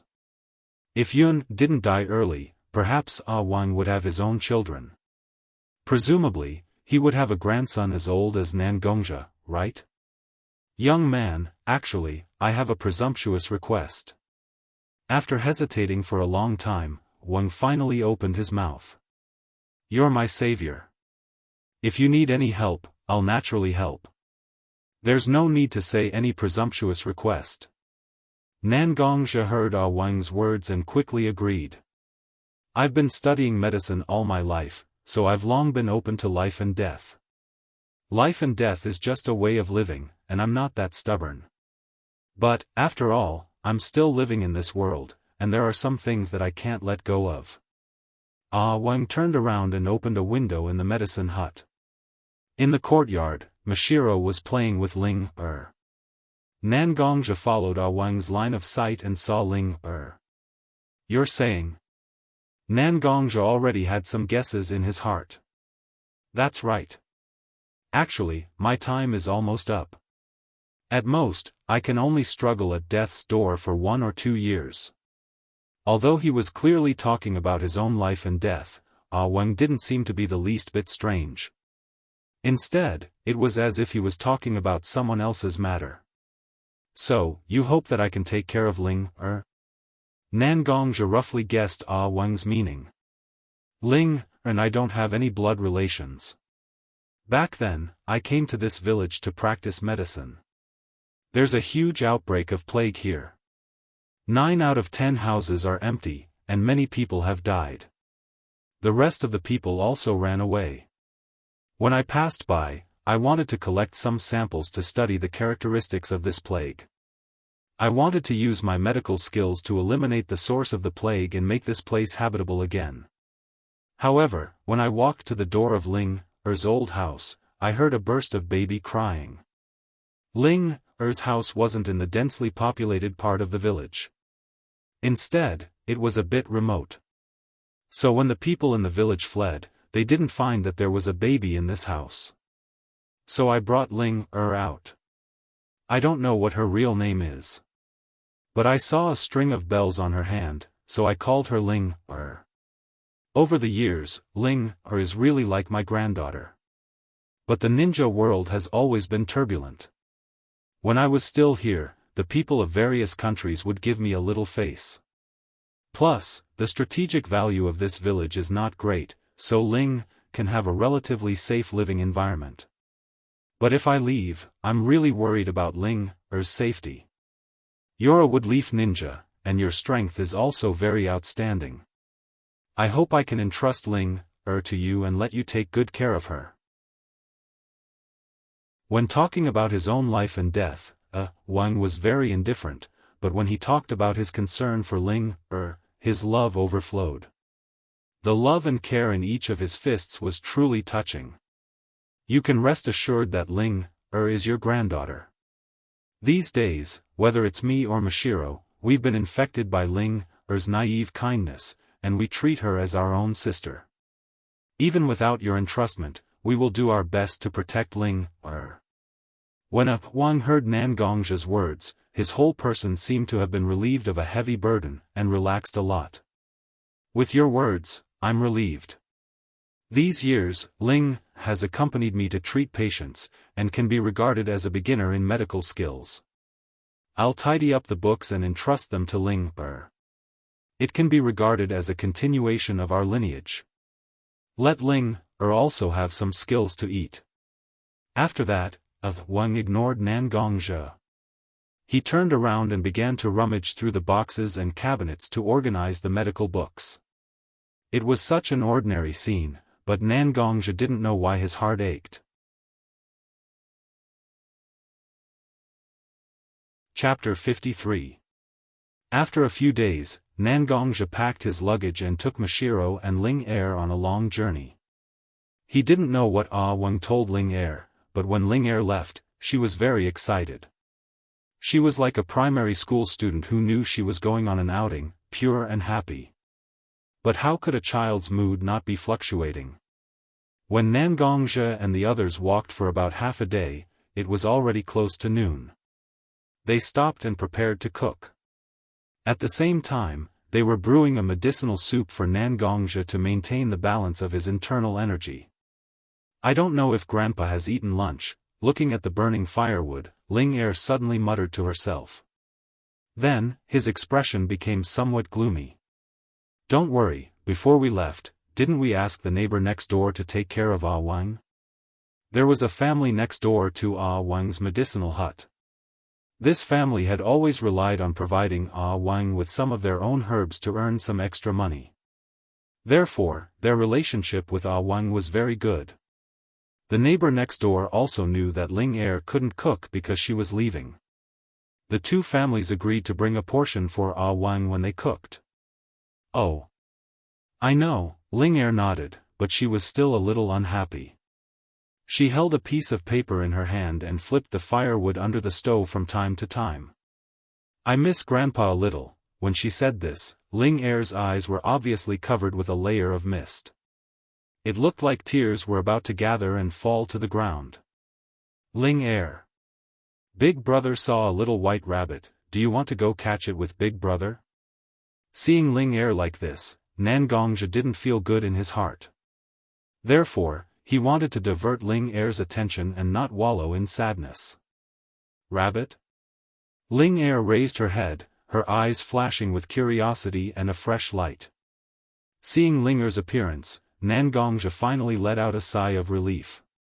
He turned his head and gave Mashiro a look, indicating that he should bring Mashiro out for a walk. Then, he took out a fireworks stick from his back and handed it to Mashiro. I don't feel very good about this place. There might be some trouble. This is for you. If anything happens, use it to inform me. When everyone decided to rest, Nan Gongjia carefully observed the surrounding environment. There was a dense forest, tall trees, and a few steep hills. Such a place was simply a natural bandit's nest. However, it was obvious that Mashiro and Ling did not have much energy left to travel, and he needed the medicine to maintain the balance of his internal energy. Therefore, he stopped here. But since he was going to take Ling out to relax, he naturally had to be fully prepared. Alright, I got it. I'll be careful. Looking at Ling's appearance, I felt my heart ache. But he couldn't bear to tell her about Wang's condition.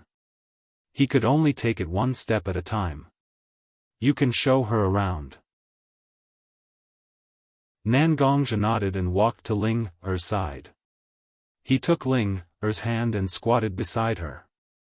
Let's go, Big Brother will bring you to catch a little rabbit. Then we raised it so that Ling could play with it every day. What do you think? Nangongzhi said gently. Ling heard Nangongzhi's voice and suggestion. At that moment, she didn't have many thoughts in her heart. She was only interested in Nangongzhi's suggestion of raising a rabbit. Ling nodded vigorously, indicating that she agreed. All right, let's go. Nangongzhi stood up, say goodbye to Mashiro Jijia. Goodbye, Mashiro Jijia. We'll come back later to bring you a little rabbit. Ling obediently said goodbye to Mashiro, then pulled Nangongzhi and ran forward. Looking at Nangongzhi being pulled by Ling, Mashiro couldn't help but smile. Mayagong has also changed. The first time I saw Mayagong. Although Mayagong didn't show me a cold face, the estrangement that came from the bottom of her heart was obvious. Now, Mayagong can be so gentle to Ling and me. She has indeed improved a lot. Mashiro muttered to herself as she turned around. She took care of the stove. Nangongzhi and Ling also began to look for rabbits in the forest. Nangongzhi wasn't just spouting nonsense about the rabbit. He really did find traces of the rabbit. That was why he decided to bring Ling out. Otherwise, if they couldn't find the rabbit, wouldn't it be so awkward and annoy the little girl? Nangongzhi was now using a series of chasing techniques that he learned from White Fang to catch rabbits. If White Fang knew about this, he might be so angry that he stomped his feet. This way is definitely correct. Nangongzhi laid on the ground and carefully observed for a long time. Finally, he stood up and pointed in a direction. Brother. Ling rolled her eyes and looked at Nangongzhi. This is the 11th time you changed directions. Nangongzhi was a little embarrassed by Ling's stare. He quickly patted his chest and said.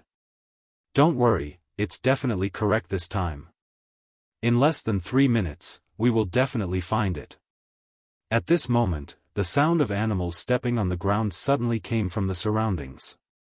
A rabbit scurried out in an instant, leaving behind only its back and disappearing. The direction it disappeared in was the opposite of where Nangongzhi pointed. Ling looked at Nangongzhi with a face full of disappointment. Then, he chased after the rabbit that had just scurried out. Ling, slow down. The terrain here is complicated. Don't run too fast. Nangongzhi chased behind Ling and shouted loudly. The rabbit was frightened and ran even faster. As for Ling now that she was focused on catching the rabbit, how could she have the time to care about what Nangongzhi said? The two of them chased the rabbit further and further away. Suddenly, Nangongzhi's nose twitched a few times. This smell, it was blood. Moreover, it was not just the blood of a few people. At least 40 to 50 people had been killed to create such a strong stench. Nangongzhi suddenly sped up and hugged Ling in his arms. He covered Ling's mouth to prevent her from making a sound. Ling, don't talk, listen to me. Nangongzhi put his mouth close to Ling's ear and said in a very soft but clear voice. Ling nodded and Nangongzhi let go of Ling. A lot of people died in front, at least 40 to 50 people. I can already smell the blood. This place is very dangerous now. So I will send you to Mashiro's sister first. You stay with Mashiro's sister. Then I will go and check. After saying that, Nangongzhi carried Ling. They quickly returned to Mashiro's place. Mashiro, a lot of people died in this area. I will go and take a look.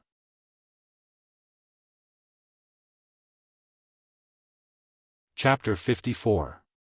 Hearing Nangongzhi's words, Mashiro understood the situation. He reached out and grabbed Nangongzhi's sleeve. You must be careful. You are injured and can't use your full strength. If you can't, just retreat. Don't force yourself. Now, Mashiro understood Nangong's physical condition from Wang. Although he didn't know about the sword chi and being possessed by the devil, he also knew that Nangongja couldn't use his full strength. Don't worry, I will be careful. You stay here with Ling Er. I will summon Li Yang to protect you. After speaking, Nangongja called out to Li Yang in his mind. Li Yang, I need you to protect the two of them. Can you shrink a little? Without a doubt, Li Yang's huge figure was a huge target for them. Only if Li Yang could shrink her body would Nangongja be at ease leaving Li Yang here. Of course, I can shrink. But, kid, if I am not by your side, you won't be able to summon the black armor. Li Yang reminded Nangongja at the right time. Don't worry, although I can't use too much internal energy now. However, he was still able to escape. What I am afraid of now is that someone will take the opportunity to come here after I leave. They will be a threat to Ling Er and Mashiro. You stay here for now. Nangongja stretched out his finger and bit a small wound. Blood seeped out. Nangongja pressed his finger on the lion's head seal on his shoulder. Li Yang, come out. The lion's head seal's blood-red light covered Nangongja's entire palm. Nangongja pressed his palm on the ground. A blood-red array instantly covered the ground under his palm. Roar! A small but arrogant sound came from the array created by Nangongja. Little girl, this is the second time we've talked. Li Yang, who was summoned by Nangongja, raised her head and looked at Mashiro. She looked at Mashiro with a dignified expression. Mashiro was stunned, but after a short while, Mashiro came back to his senses. Opening his arms, he hugged Li Yang in his arms and rubbed his face against her. What a cute little poodle. It's even black. In an instant, Li Yang's entire body went Sparta. I'm a lion. Lion. Li Yang was in Mashiro's embrace and was pressed down by Mashiro's large breasts. He shouted intermittently that he was a lion. Ling Er, who was standing at the side, saw Li Yang's appearance and her eyes sparkled. Big brother, this puppy is so cute. Can I hug it? And this puppy can even talk. Li Yang did not refute this time, because at this moment, Li Yang was already rolling her eyes because of Mashiro's large breasts. Okay, Mashiro. Put Li Yang down. Look, it can't even breathe. Under Nangongja's persuasion, Mashiro finally let go of Li Yang. At this moment, Nangongja finally had the time to properly observe Li Yang's current appearance. It still had black fur and a golden mane. However, the mane had become very short, and Li Yang's size had also become that of an ordinary poodle. The golden flames on its tail and limbs had been retracted by Li Yang. Looking at it now, it really did look like a dog. Li Yang, seriously. You really do look like a dog right now. Nangongja looked at it and finally squeezed out this sentence. Li Yang, who was lying on the ground and gasping for breath, heard Nangongja's words and instantly exploded. It looked at Nangongja and bared its teeth. Isn't it because you wanted me to become smaller? The only way I can become smaller is to seal all the strength in my body and turn into a child. But no matter what, I am still a lion. A lion. Not a poodle. You are insulting my pride as a lion. Li Yang shouted with all its might. However, it still looked like it was trying to cover up something.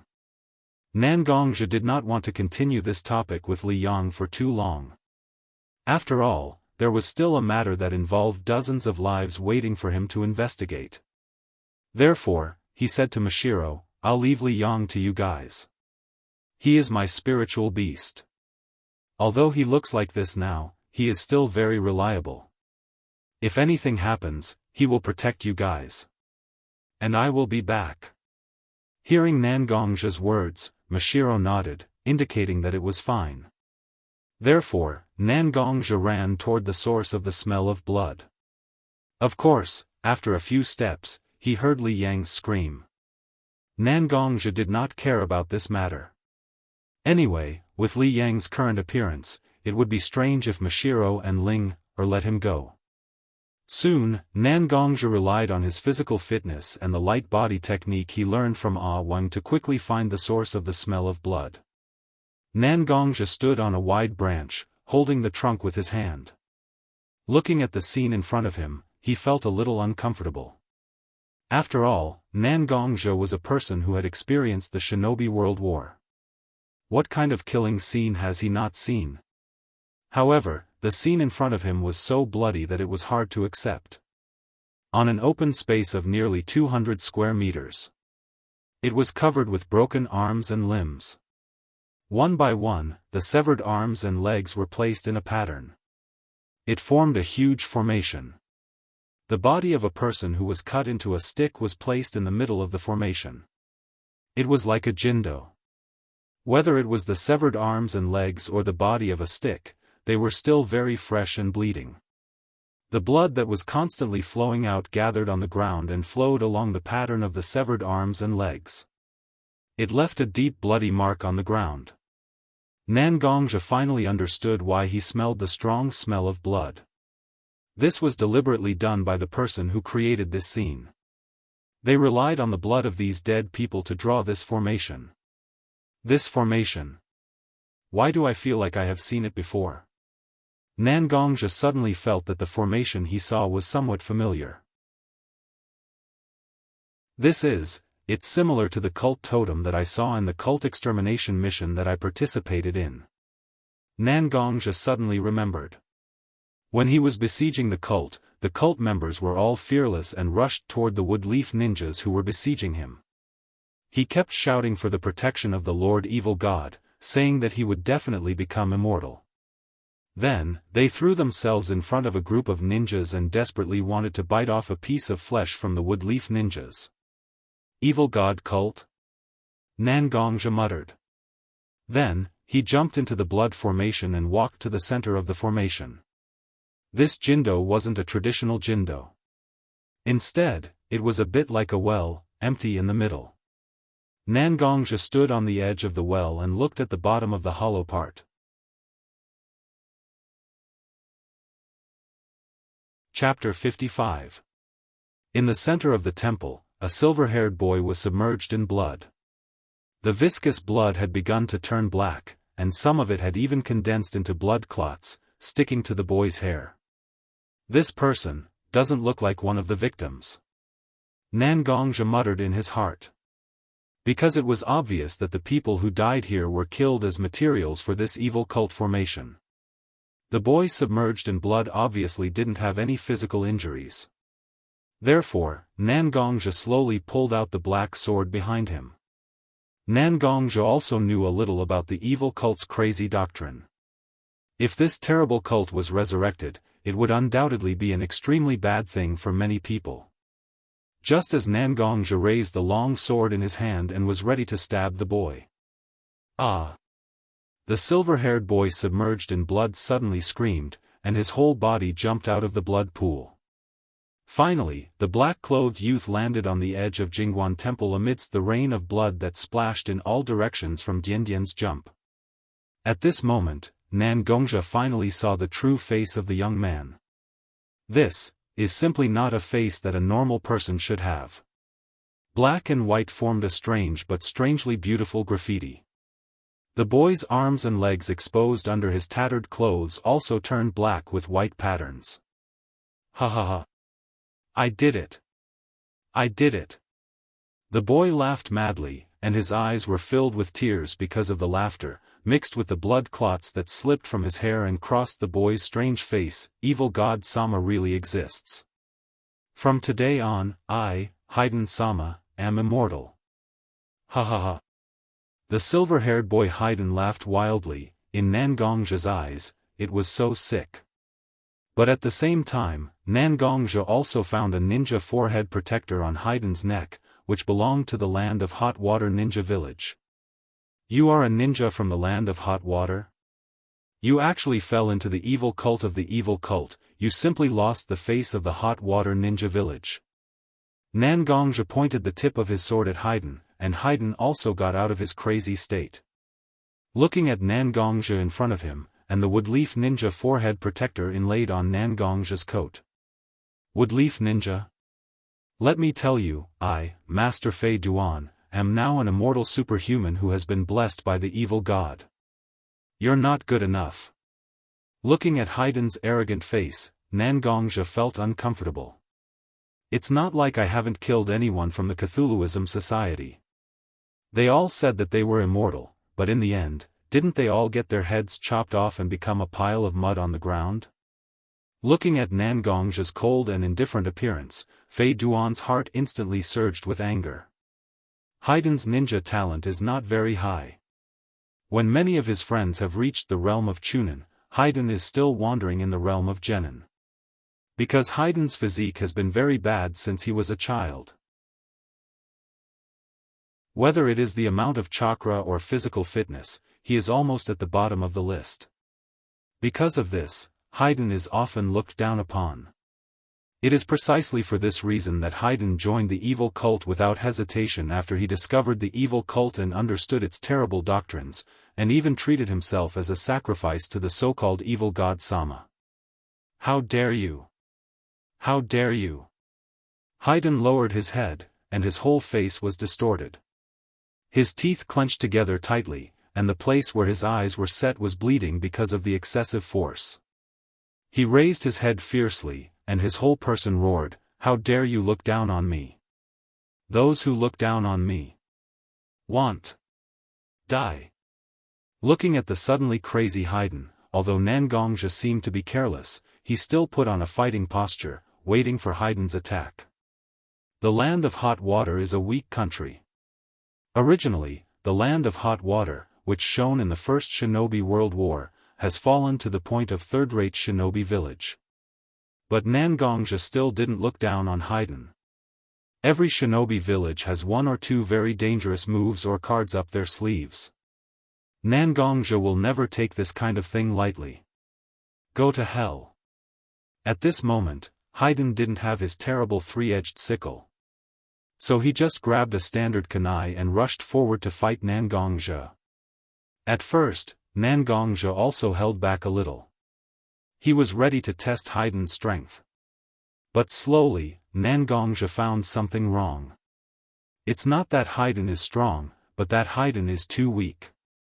In the shinobi world, ninjas around 20 years old like Haydn have almost no comprehensive strength lower than a chunin.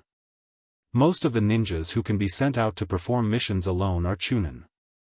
The strength shown by Haydn now is obviously at the genin level.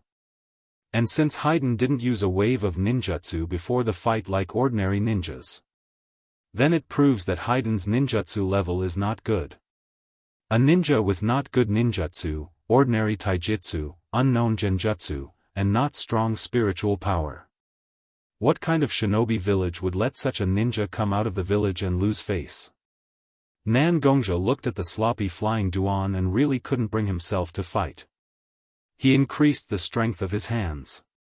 The complicated fatal 13 swords, under Nangongja's accelerated wave, was like a gorgeous firework, exuding its own deadly and beautiful brilliance. You! Haydn faced Nangongja's accelerated swordsmanship and increased strength, but he was somewhat dwarfed in an instant. The kunai in his hand almost fell out of his hand under the huge force. You will die here, you remnant of the Cthulhuism Society. You will rot here with these people who were killed by you, and turn into a handful of yellow earth. After finding an opening, Nangongja exerted force with his feet and charged forward. The black sword pierced straight into Haydn's eyebrows. Yellow and white liquid seeped out along some uneven places on the black sword. Nangongja exerted force in his hand and pulled the black sword out of Fei Duan's head. Looking at the filth on the black sword, he frowned. He shook the black sword hard to get rid of all the filth on it, and slowly inserted the black sword into the scabbard on his back. Now that I have figured out what is going on, and I have solved this remnant of the Cthulhuism Society, let's go back and find Mashiro and Ling, Nangongja just lifted his foot and was about to leave. Suddenly he heard the sound of a hidden weapon breaking through the air from his side. He quickly turned sideways and avoided the hidden weapon fired at him. The moment he turned around, Nangongja opened his eyes wide. How is it possible?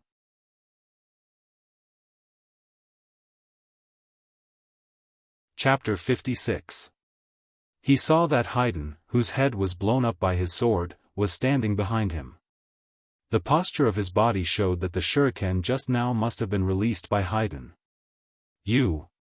What the hell are you? Nangongja felt that his worldview had collapsed. A living person had his head blown up by his own sword. How could he stand up again? It really hurts a little. Haydn stretched out his blood-stained hand and touched the yellowish-white brain matter that was flowing out of his forehead. His face was filled with 30% pain and 70% ridicule. Since you made me feel so much pain, how about it, I'll make you feel pain too. Bastard! Haydn rushed towards Nangongja again with a ferocious face. But his clumsy body really didn't give Nangongja the slightest pressure. Seriously. You can practice that strange secret method of the Cthulhuism Society and make yourself immortal, it really surprised me. Nangongja slightly bent his arm, the black sword on the gauntlet, and sparks splashed out, but... You're just too weak. Inferior taijutsu, no performance in ninjutsu, low-level spiritual ability and unstable mental state, it is enough to prove that your genjutsu must have no achievements.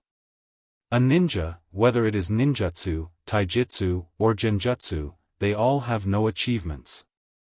Do you really think that you can defeat me with this so-called immortal body? Ah! After listening to Nangongja's words, Haydn went berserk. Because Haydn had heard Nangongja's words more than once. Ever since he was young, Fei Duan's frail body had cast a shadow over his life.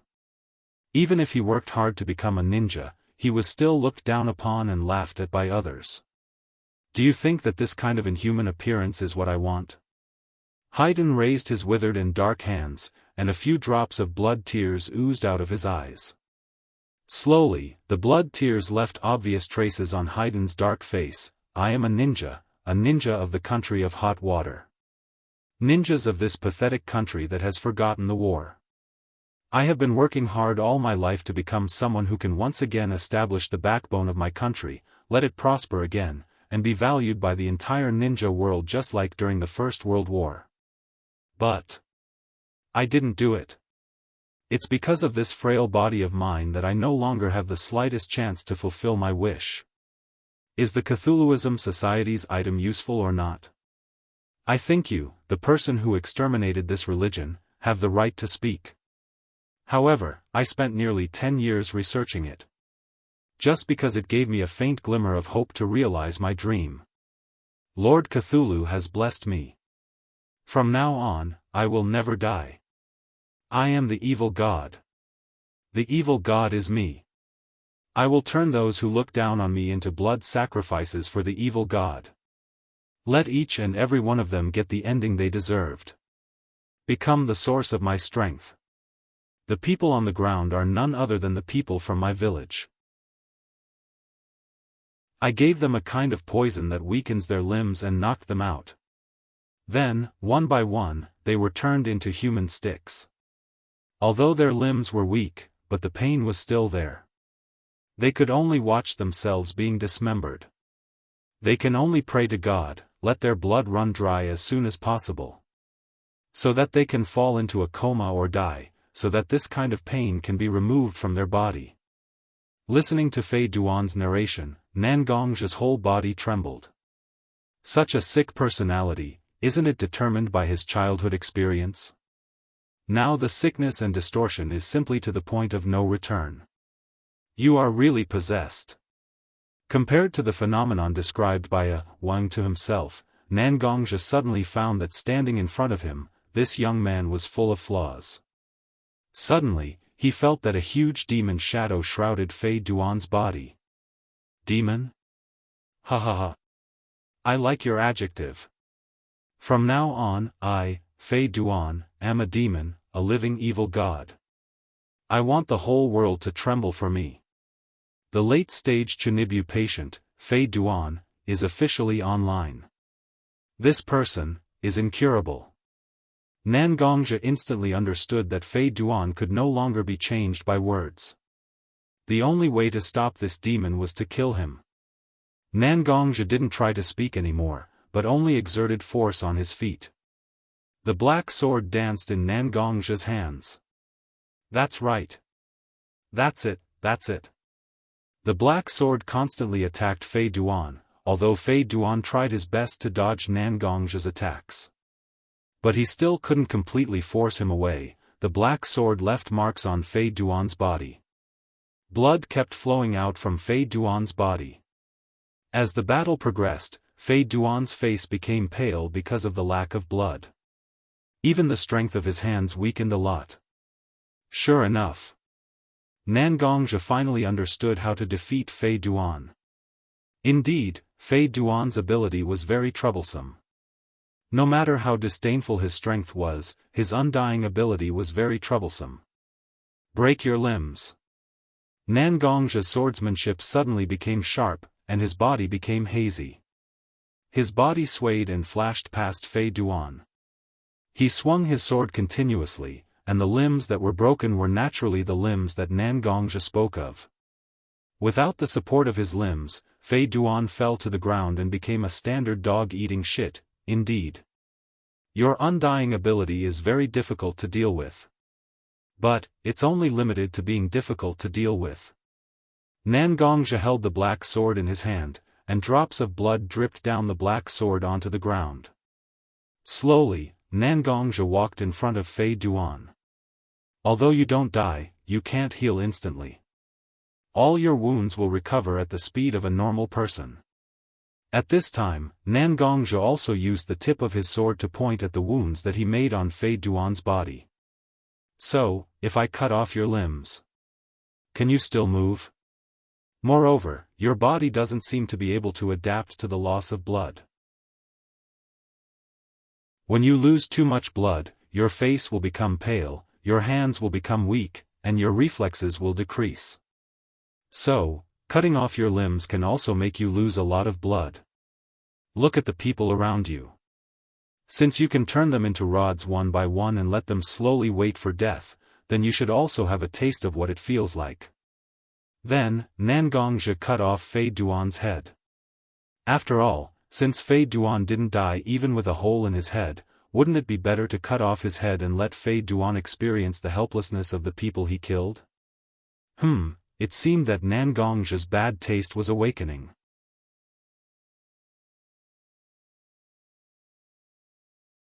Chapter 57. Nangongzhi left just like that. Only Fei Duan, who had been dismantled into several parts, was left on the ground. Blood kept flowing out from Fei Duan's body and limbs. But, wasn't the amount of blood flowing out a bit too much? Because at this moment, the blood flowing out of Fei Duan was almost twice the amount of a normal person. On the ground, Fei Duan's blood gathered into a small blood pool. At this time, on a big tree near Fei Duan, a huge pitcher plant strangely emerged from the trunk. The pitcher plant suddenly opened, revealing Ju's half-black and half-white face. After Ju's entire body came out, Ju walked to Fei Duan's head in the pool of blood. He stretched out his foot and kicked Fei Duan's head, making Fei Duan's face. Okay, don't pretend to be dead. Nangongzhi, that kid has already left. The voice was a bit teasing, it was White Zetsu talking. At this moment, Fei Duan, who was lying on the ground with a pale and bloodless face, suddenly had a lively look in his eyes. Seeing that it was Ju standing in front of him, his whole body seemed to relax. I thought who it was. It turned out to be you. Hurry up and put it together, otherwise, you really might not be able to withstand it. Looking at Fei Duan on the ground, Ju was speechless. He didn't think that there was an existence in this world that made people more speechless than White Zetsu. He raised his right hand, thin branches stretched out from his wide sleeves. The branches were like silk threads, connecting Fei Duan's limbs, head, and body that had been cut off. I can only help you put the body together temporarily. In the future, when you team up with your partner, he will be able to help you recover better. The voice was a bit calm, it was obviously Black Zetsu talking. Why are you so sure that I will definitely join your organization? Fei Duan seemed to have recovered a lot at this time, sitting on the ground like a little hooligan. It was clear that he wanted to ask for a sky-high price and ask for more benefits for himself. If it weren't for the information we provided, you wouldn't have been able to perfect your immortality technique. Since you fought with Nan Gongzhi, you should be able to see how big the gap is between you and the high-level combat power of the major ninja villages. We'll give you more secret techniques that suit your abilities. He spoke with fervor and assurance, giving off a déjà vu of a multi-level marketing organization. Fei Duan thought about how he had been beaten up by Nan Gongzhi, and a nameless fire burned in his heart. He had actually fallen to the point where he had to rely on his own ability to play dead. This was the only way to escape Nan Gongzhi's death threat. Nan Gongzhi discovered that Fei Dan's various weaknesses, such as slow recovery and insufficient blood supply, were actually all deliberately displayed by Fei Dan. Although at that time, Fei Duan's mental state was not very calm. However, under the threat of death, he had no choice but to think of a way to survive. This was the real ninja's thinking. As long as he could survive, as long as he could complete the task, even if he had to lose his so-called pride and dignity, it didn't matter. Compared to Nan Gongzhi, Fei Duan was more like a qualified ninja. A secret technique that suits me more? Well, anyway, I've killed so many residents of the land of hot water, and there's no way out. There's nothing wrong with going to your so-called Akatsuki organization. Obviously, Fei Duan was tempted by Ju's words. Very well, then from today on, you are a member of our Akatsuki organization. Ju suddenly waved his hand, and a huge plant grew out from his side. The huge bud quickly opened, and a robe and a ring lay quietly in the stamen. From today on, you are Santai of the Akatsuki organization. Ju put the black robe with red clouds on Fei Duan's body, and put the ring engraved with the word Santai in front of Fei Duan. Fei Duan reached out and took a bloody kunai beside him, and made a deep mark on the forehead guard on his neck. It was a symbol of his betrayal. The remaining blood on the kunai was like crystal under the reflection of the light of the forehead guard. Fei Duan stood up silently, and a big smile appeared on his face, but a slight wetness still lingered in his eyes. In this generation, no matter how dissatisfied and hateful you are to your own ninja village, no matter how much you hate it, when you betray the ninja village, the sadness in your heart can't be hidden. From now on, the village that gave birth to me will be my biggest enemy in my life. Ju walked in front, and Fei Duan silently followed behind him. Very well, from now on. The members of the Akatsuki organization are gathered. This ninja world, wait for me to stir up the storm. Ju thought silently in his heart. As for Nan Gongzhi, was currently looking at Li Yang, who was dressed up by Ling Er and Zhen Bai, with a constipated expression. Linger. I'm the one who harmed you. Nan Gongzhi didn't dare to say this sentence, but he mourned for Linger in his heart for a moment. Although overall, Linger is still the original Linger, but looking at it carefully, there are some differences. For example, what the hell is this pink hairpin? It's obviously Linger's hairpin. Why is it clipped on Linger's ear? Also, where did this bright red eyeliner come from? Does Mashiro have such eye-catching eyeliner? The most helpless thing is not this. This was because Li Yang's lips were painted a fiery red. Nan Gongzhi. Help me. These women are not human. If I didn't run fast, my little brother wouldn't be able to keep it. They actually said that if a puppy is not castrated, it's not a good puppy. Linger swung her tail that was tied with a bow, and ran to Nan Gongzhi's side as if she was running for her life. In an instant, she turned into a shadow and returned to her lion head seal. leaving behind all kinds of small decorations on the ground. Following closely behind were naturally Mashiro and Linger. "Wait, Liang-chan, I just found a very beautiful blush," Mashiro shouted as he ran towards Nangongzhe. As for Linger, although her face was red, she still ran behind Mashiro with anticipation in her eyes. Seeing Nangongzhe, Mashiro suddenly seemed to have forgotten his crazy enthusiasm towards Linger. Instead, he reached out and ran his fingers through his hair. "Gong gong. Are you okay?" If he hadn't heard Li Yang's words, he would have really thought that Zhen Bai and Ling were worried about his safety just now. "Oh. I'm okay. It's settled," Nangongzhe could only say slowly.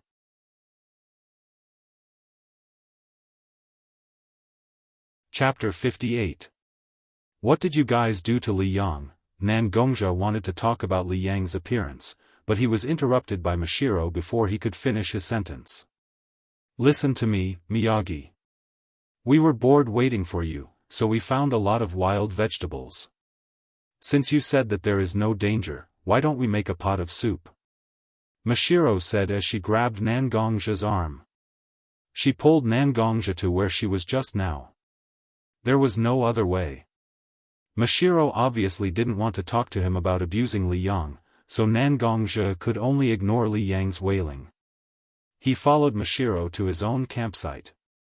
Looking at Mashiro and Ling busy making soup, Nangongzhe felt that he couldn't help much. Therefore, he sat down under a tree and started talking to Li Yang. "Li Yang, I found the remnants of the Cthulhuism Society at the place where I went to investigate." Because Nangongzhe had doubts about whether Haydn could successfully complete the secret technique of the Cthulhuism Society, he wanted to know Li Yang's thoughts. When Li Yang heard Nangongzhe's words, he stopped wailing. Instead, he was slightly stunned. Is it the current Cthulhuism Society, or the past Cthulhuism Society? Li Yang suddenly asked such a strange question. Does the Cthulhuism Society have a past? Nangongzhe heard Li Yang's words and felt strange. Because when Nangongzhe destroyed the Cthulhuism Society, he also saw some information about the Cthulhuism Society. It said that the Cthulhuism Society had only existed for a dozen or 2 years, and it had only been 1 or 2 years since they started to flourish. How could there be a past? Boy, do you believe that there is a God in this world? Li Yang didn't care about Nangongzhe's question, but he suddenly asked such a question. "I don't believe in gods. Even the legendary ancestor of the shinobi world, the sage of the 6 paths, isn't he a very powerful person who is close to being a god?" Nangongzhe didn't know why Li Yang would ask him such a question. He just answered according to his own thoughts. Gods exist, but they also don't exist. Because God is different from the omniscient and omnipotent existence that you know. The gods that existed in this world were more like the embodiment of the world's rules. Time, space, death, life. They were the basic elements that made up the entire world. The embodiment of these 4 elements is the so-called God. Li Yang briefly explained some information about this world to Nangongzhe. "So, you're saying that the evil God really exists?" Nangongzhe said tentatively. "That's right. Under the 4 main gods, there are countless lesser gods. The evil god is one of the minor gods under death. And the so-called Cthulhuism Society now was actually developed by a group of people who discovered some ancient books left behind by the Cthulhuism Society. But a lot of the key information has been lost.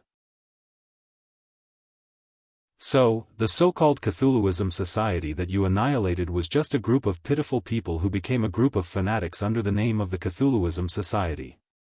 Even if Nangongzhe couldn't see Li Yang's face, he still felt that Li Yang must be shaking her head and sighing. "Then the person I saw, where did he get the secret techniques of the ancient Cthulhuism Society?" Nangongzhe was a little puzzled. "This is also what I don't understand. Logically speaking, there are only a few inheritances that can be passed down from ancient times. But there are only a few of them. And they are all relatively decent forces. Logically speaking, they can't come into contact with such a deep secret technique of the Cthulhuism society. Li Yang pondered, but for a long time, she still couldn't come up with a more convincing answer. But, if the person you said called Haydn really got some inheritance of the ancient Cthulhuism society, then he wouldn't have the flaw of excessive blood loss and slow recovery. In ancient times, the Cthulhuism society was a group of guys who made people very uncomfortable. Their recovery is extremely strong, and there is no option of being killed, and it seems that there are a lot of secret techniques that can make their opponents die unknowingly. Nan Gongzhi was surprised. You mean, Haydn didn't die? That's probably the case. Such a difficult guy didn't die. I don't know how many more disasters will happen because of this in the future. Anyway, we are about to go to the land of hot water. I will go to the hot water village on the way and tell some information about Haydn to the higher-ups there. Although Haydn doesn't bring much pressure to me now, most of the reason is that he has just completed the transformation of his body. There is still a lot of room for improvement that hasn't been explored. When he can fully exert his strangeness, it can be said that he is a difficult character to deal with. Nan Gongzhi actually recalled Haydn's ability at this moment, and he was still a little scared. Even if this strange ability hasn't been explored deeply, it is still a great advantage when fighting against ordinary ninjas. If it wasn't for the fact that he didn't completely relax after the headshot, he would have received a lot of damage from the shuriken no matter how hard he tried to dodge it. What are you doing? The meal is ready. Don't we have to hurry? Come and eat. Seeing Nan Gongzhi sitting under the tree in a daze, Mashiro took a spatula and hit Nan Gongzhi's head. Looking at Mashiro standing in front of him, she was wearing an apron, one hand on her waist, and her small mouth was slightly pouting. Nan Gongzhi couldn't help but smile. Hey hey hey. Why are you suddenly smiling like this? It's disgusting. Although she said it was disgusting, Nan Gongzhi still saw Mashiro's slightly red cheeks. Okay. Let's go eat. Nan Gongzhi stood up and patted the dust and withered grass on his body. He walked towards Mashiro and Ling Er.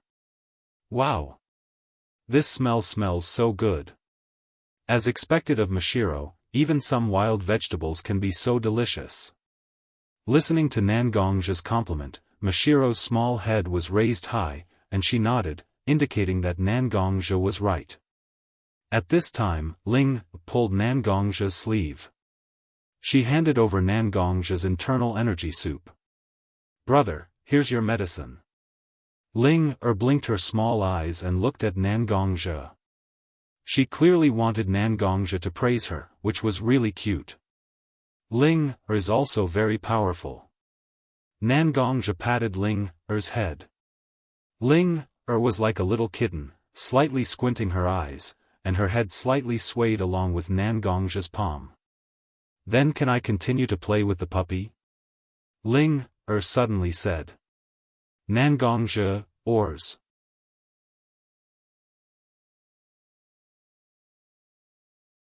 Chapter 59. In the following period of time, Nan Gongzhi was under the attack of Linger's eyes and Mashiro's various attentive attacks. He also let Li Yang out a few times. Finally, the two girls had some sense of propriety and didn't dress up too excessively for Li Yang. And, the most important thing is that the extreme threat of castration is finally gone. Although, Li Yang's calves were still a little soft when she was alone with Mashiro. Soon, under the leisurely rush of the few people, Nan Gongzhi and the other two arrived at the land of hot spring, which is famous for its many hot springs. Finally arrived at the land of hot spring. Nan Gongzhi stood in front of the land of hot spring's boundary and stretched his body. I never thought that the road to the land of hot spring was so far. Looking at Nan Gongzhi complaining in front of everyone, Mashiro was a little angry. What, do you dislike me and Linger for dragging you down? Even if Nan Gongzhi was so powerful, he would still wither from the blow of his beard and glare. How can that be? It's my blessing to be able to take Mashiro, San and the lovely little Linger with me. Nan Gongja had a wicked smile on his face as he pretended to be obedient to Mashiro, then reached out to pat Ling Er's head. He didn't know why, but since the last time he touched Linger's head, Linger's kitten-like appearance really made Nan Gongja's heart drunk. Therefore, Nan Gongja liked to touch Xiao Ling Er's head whenever he had nothing to do. Immediately, Nan Gongja took back the smile on his face and put his hand on Linger's head. He slightly adjusted his expression and said, "I'm going to Yukagura now. The incident I investigated before is very related to Yukagura. So I need to provide some necessary information to Yukagura." Hearing that Nan Gongja had business, Mashiro and Linger didn't pester Nan Gongja anymore. "In that case, you can go to Yukagura. Linger and I will find a hot spring hotel nearby to stay. You can come to us after you finish your business," Mashiro said and walked in front of Nan Gongja. Although she was talking, she still stretched out her small hands to straighten Nan Gongja's clothes. "Don't worry, the land of hot spring is recognized as a neutral area. There's no danger. You and Ling can have some fun here and rest for a few days." Nan Gongja looked at Mashiro, who was straightening his clothes. He didn't know why he suddenly thought of his sister Nan Gongro. Looking at Mashiro in front of him, Nan Gongja reached out his hand and touched Mashiro's head. "Don't worry, I'll come back safely." It was just like what he had done to Nan Gongro when he had to go on a mission. Mashiro's face suddenly flushed red. But she didn't reach out. Instead, he was uncharacteristically stammering when he spoke. Who's worried about you? Anyway, you, come back safely." Looking at Mashiro's appearance, Nan Gongja couldn't help but smile. Mashiro was never a substitute for Nan Gongro. Mashiro is Mashiro. Mashiro's every move was Mashiro's charm. This was something that couldn't be denied. Looking at Nan Gongja's smile, Mashiro slowly put away her shyness. She just looked at Nan Gongja's face gently. Then, "I'm leaving." Before Nan Gongja's voice fell, his figure had already disappeared. Mashiro looked at the place where Nan Gongja just stopped and raised her hand to tidy up her messy hair. Then she turned around and held Linger's hand. "Let's go, little Linger. Let's find a place to wait for Mayong to come back, okay?" Mashiro squatted down and put her at the same level as Linger's. It seemed like she was trying to convince Linger, but it also seemed like she was trying to convince herself. Linger nodded, and Mashiro started to look for a hotel with Linger. 2 flowers bloomed, one on each side. Let's not talk about Mashiro and Linger's trivial matters for the time being. Nan Gongja, after losing Mashiro and Linger's burden, quickly arrived at Yuzakura. "Stop. Who is it?" Nan Gongja just arrived at the gate of Yuzakura and was stopped by several guards. Looking at the several ninjas guarding the gate, Nan Gongja was a little disappointed with Yuzakura. Although most of the ninjas guarding the gate of Woodleaf were Chunin, their number was huge. There was also a special guard force led by the Uchiha clan to guard the village. But what about the ninjas guarding the gate here? They were just a few insignificant genin shrimps. Some of the hidden posts were also covered very crudely. This allowed Nan Gongja to find the flaw with a single glance. Yuzakura. It's really a ninja village that has forgotten the war. Haydn wants to re-erect the backbone of a ninja village in a country like this? It's really a big and empty dream. Nan Gongja thought, but he still took out his Woodleaf ninja headband from his arms. It's a ninja from Woodleaf. Please wait a moment, I will inform the leader of our village. The ninja guarding the gate was very polite, but he was very cautious. It seems that in front of a ninja from Woodleaf, his posture has been lowered to a very low level. He didn't even ask the ninja level of the other party, and he was going to invite the leader of his village to greet him. Soon, a middle-aged ninja-dressed man arrived at the gate. Some luxurious clothes seemed to indicate the identity of this middle-aged man. "Hello, I'm a ninja from Woodleaf. Woodleaf Jonin, Nan Gongja greets you." Nangongja saluted the leader of Yuzakura out of courtesy. Oh, this ninja from Konoha is too polite. Too polite. Our Yuzakura and Woodleaf village have always been good friends, like brothers. Why do you need to be so formal? I think you are very close, so why don't you call me brother? You and I brothers can get close, isn't it good? The leader of Yuzakura said extremely intimate words. If it was an ordinary person, they might think that Nangongja and the leader were very close. You are too polite. You are the leader of a village, and I am just a pawn of Woodleaf. How can I be so loved by you?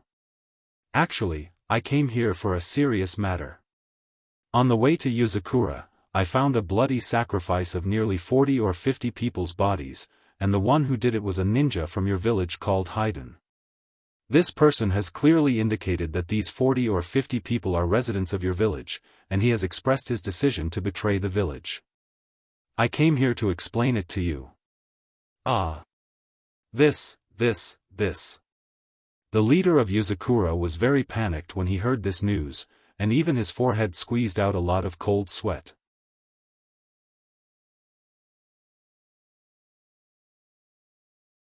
Chapter 60. Nangongja looked at the Yuzu leader who had become flustered in front of him, and lowered the combat level of the village by a level. Can such a leader really lead the people of Yuzu to gain a foothold in the ninja world? Fortunately, Yuzu didn't have any resources that could make other countries jealous, otherwise, they might have been swallowed alive by other countries. Kanzuya is really shameful. A soft voice suddenly sounded around Nangongja's noisy surroundings. But Nangongja still heard it clearly. Kanzuya. It was the name of the leader of Yuzu who led the way in front of him.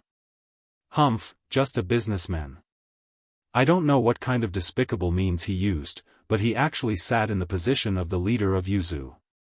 The discussion around him was getting louder and louder, and the volume was enough for a normal person to hear clearly. But Kanzuya, who was walking in front of Nangongja, still didn't react. It seemed that he couldn't hear the criticism around him. The smile on his face was still bright, and the respectful look was still maintained. This person. Nangongja stood behind Kanzuya, so he carefully observed Kanzuya's expression and posture. A person who can still do what he wants in the midst of the criticism around him. His mentality and so on are completely unaffected. There are only two possibilities: this person is a coward, and this person's thinking is extremely profound. How can a person who can sit as the leader of Yuzu be a coward? Sir. This is the office of our Yuzu. Let's go in first, about the disappearance of several residents in Haiden. Let's go in and talk about it in detail. Kanzuya still had a respectful look, and even the door of the office building was opened for Nangongja. Looking at the bowing appearance, Nangongja didn't know why, but he felt a needle-like feeling in his back. This person really doesn't look like an ordinary person. To be able to do this, how can he not have a big plan? Thank you, let me do this kind of small thing. You are the leader of a village, and I am just a pawn in Woodleaf village. I am flattered that you treat me like this. Nangongja said as he took the door handle from Kanzuya's hand. No matter what Hye's plan was, it didn't affect Nangongja at all. Nangongja only cared about the people around him. As for other matters, Nangongja would avoid them as much as possible. This was also one of Nangongja's principles in Woodleaf village. Because, the crushing of the major forces in Konoha is too fierce. The Ino Shikacho clan, the Uchiha clan, the Yuan Fei clan where the 3 generations of Hokage came from, the Senju clan where the first and second Hokage came from, and many other small and medium-sized forces were either independent or attached to the great clans. They formed alliances with each other, back and forth. Under the seemingly calm lake of Woodleaf village, huge waves were set off. Although Nangongja was a little famous, but in front of the family's strength, it was still not enough. Except for himself, who had a deep relationship with the Hataki clan because of the way he entered the village. Nan Gongja almost didn't get close to any of the clans. Before White Fan killed himself, many people thought that Nan Gongja wanted to rely on the Hataki clan, a rising power. But after White Fang's death, those people had no scruples, and all kinds of wooing emerged one after another. Even the Umbu directly under the Hokage and the Root directly under the Danzo directly, they all invited Nan Gongja. However, Nan Gongja rejected all of them. Because of this, Nan Gongja was assigned some very difficult tasks for a long time after that. Such a peaceful village on the surface, but behind the dirty village. Nan Gongja really couldn't bring up the will to die for him. Looking at Nan Gongja took the door handle from his hand, Kanzuya's heart was somewhat different. Because of the war between Woodleaf and Lei Yin. The land of hot water became the only way for Woodleaf to resupply. During this period, Konoha's ninjas seemed to be amiable, but in fact, their arrogant attitude has been tolerated for a long time. For these ninjas of big countries, they also had a feeling of contempt and envy. But Nan Gongja seemed to be humble. He didn't match the image of Woodleaf ninja in his mind. The two of them politely talked back and forth, explaining the situation of Haiden and dozens of ordinary villagers one by one. But Kanzuya was obviously not interested in this. Instead, she was somewhat tired. Nan Gongja didn't care so much. After all, Mashiro and Ling were waiting for him to find them. Here, he didn't know whether Kanzuya was a real coward or just pretending to be a coward. It was really useless. Therefore, Nan Gongja quickly returned to the place where Mashiro and Ling were. Then he opened a room, ready to rest here. Looking at the bright moonlight outside the window, Nan Gongja wore a bathrobe and went out to take a walk. This Kanzuya is just a businessman. How do you think he became the leader? Two old people who seemed to be a bit old were chatting under a big banyan tree. Nan Gongja obviously heard the name of Kanzuya, so he walked over. Excuse me, you two, the Kanzuya you are talking about, is he the current leader of the hot water ninja? Seeing that Nan Gongja was just a teenager, the two old people also became interested in talking for a while. You don't know, this Kanzuya was originally the richest man in our country. The hot spring industry in the country is under the name of Kanzuya. This matter is known all over the country. But later, during the Shinobi World War, the former leader of the hot water ninja wanted to cut off the supply line of the Woodleaf, so he prepared to assassinate the former leader and destroy the supply storage point of the Woodleaf. But the Woodleaf was aware of it, and the supply was not destroyed. Instead, they set a trap, and the Thunder Ninja who came to attack were caught off guard. It was a good victory, but the Thunder Ninja didn't know why they suddenly became angry with the former leader. After many rounds of assassination, the former leader unfortunately died. Later, Kanzuya was chosen as the new leader of the hot water ninja. This matter, everyone is talking about it. Many people said that it was because Kanzuya colluded with a powerful person from a big country. With the support of this powerful person, Kanzuya became the military leader of the hot water ninja. The elders were still rambling on about something, but Nan Gongja couldn't listen to them anymore. Who would have thought that a businessman with no strength can sit on the throne of the leader of the village? A powerful person from a big country. I don't know who it is. You're tuning into the Xiaofan's Wuxia Tales YouTube channel. Don't forget to subscribe and join us on this journey to catch the most captivating stories.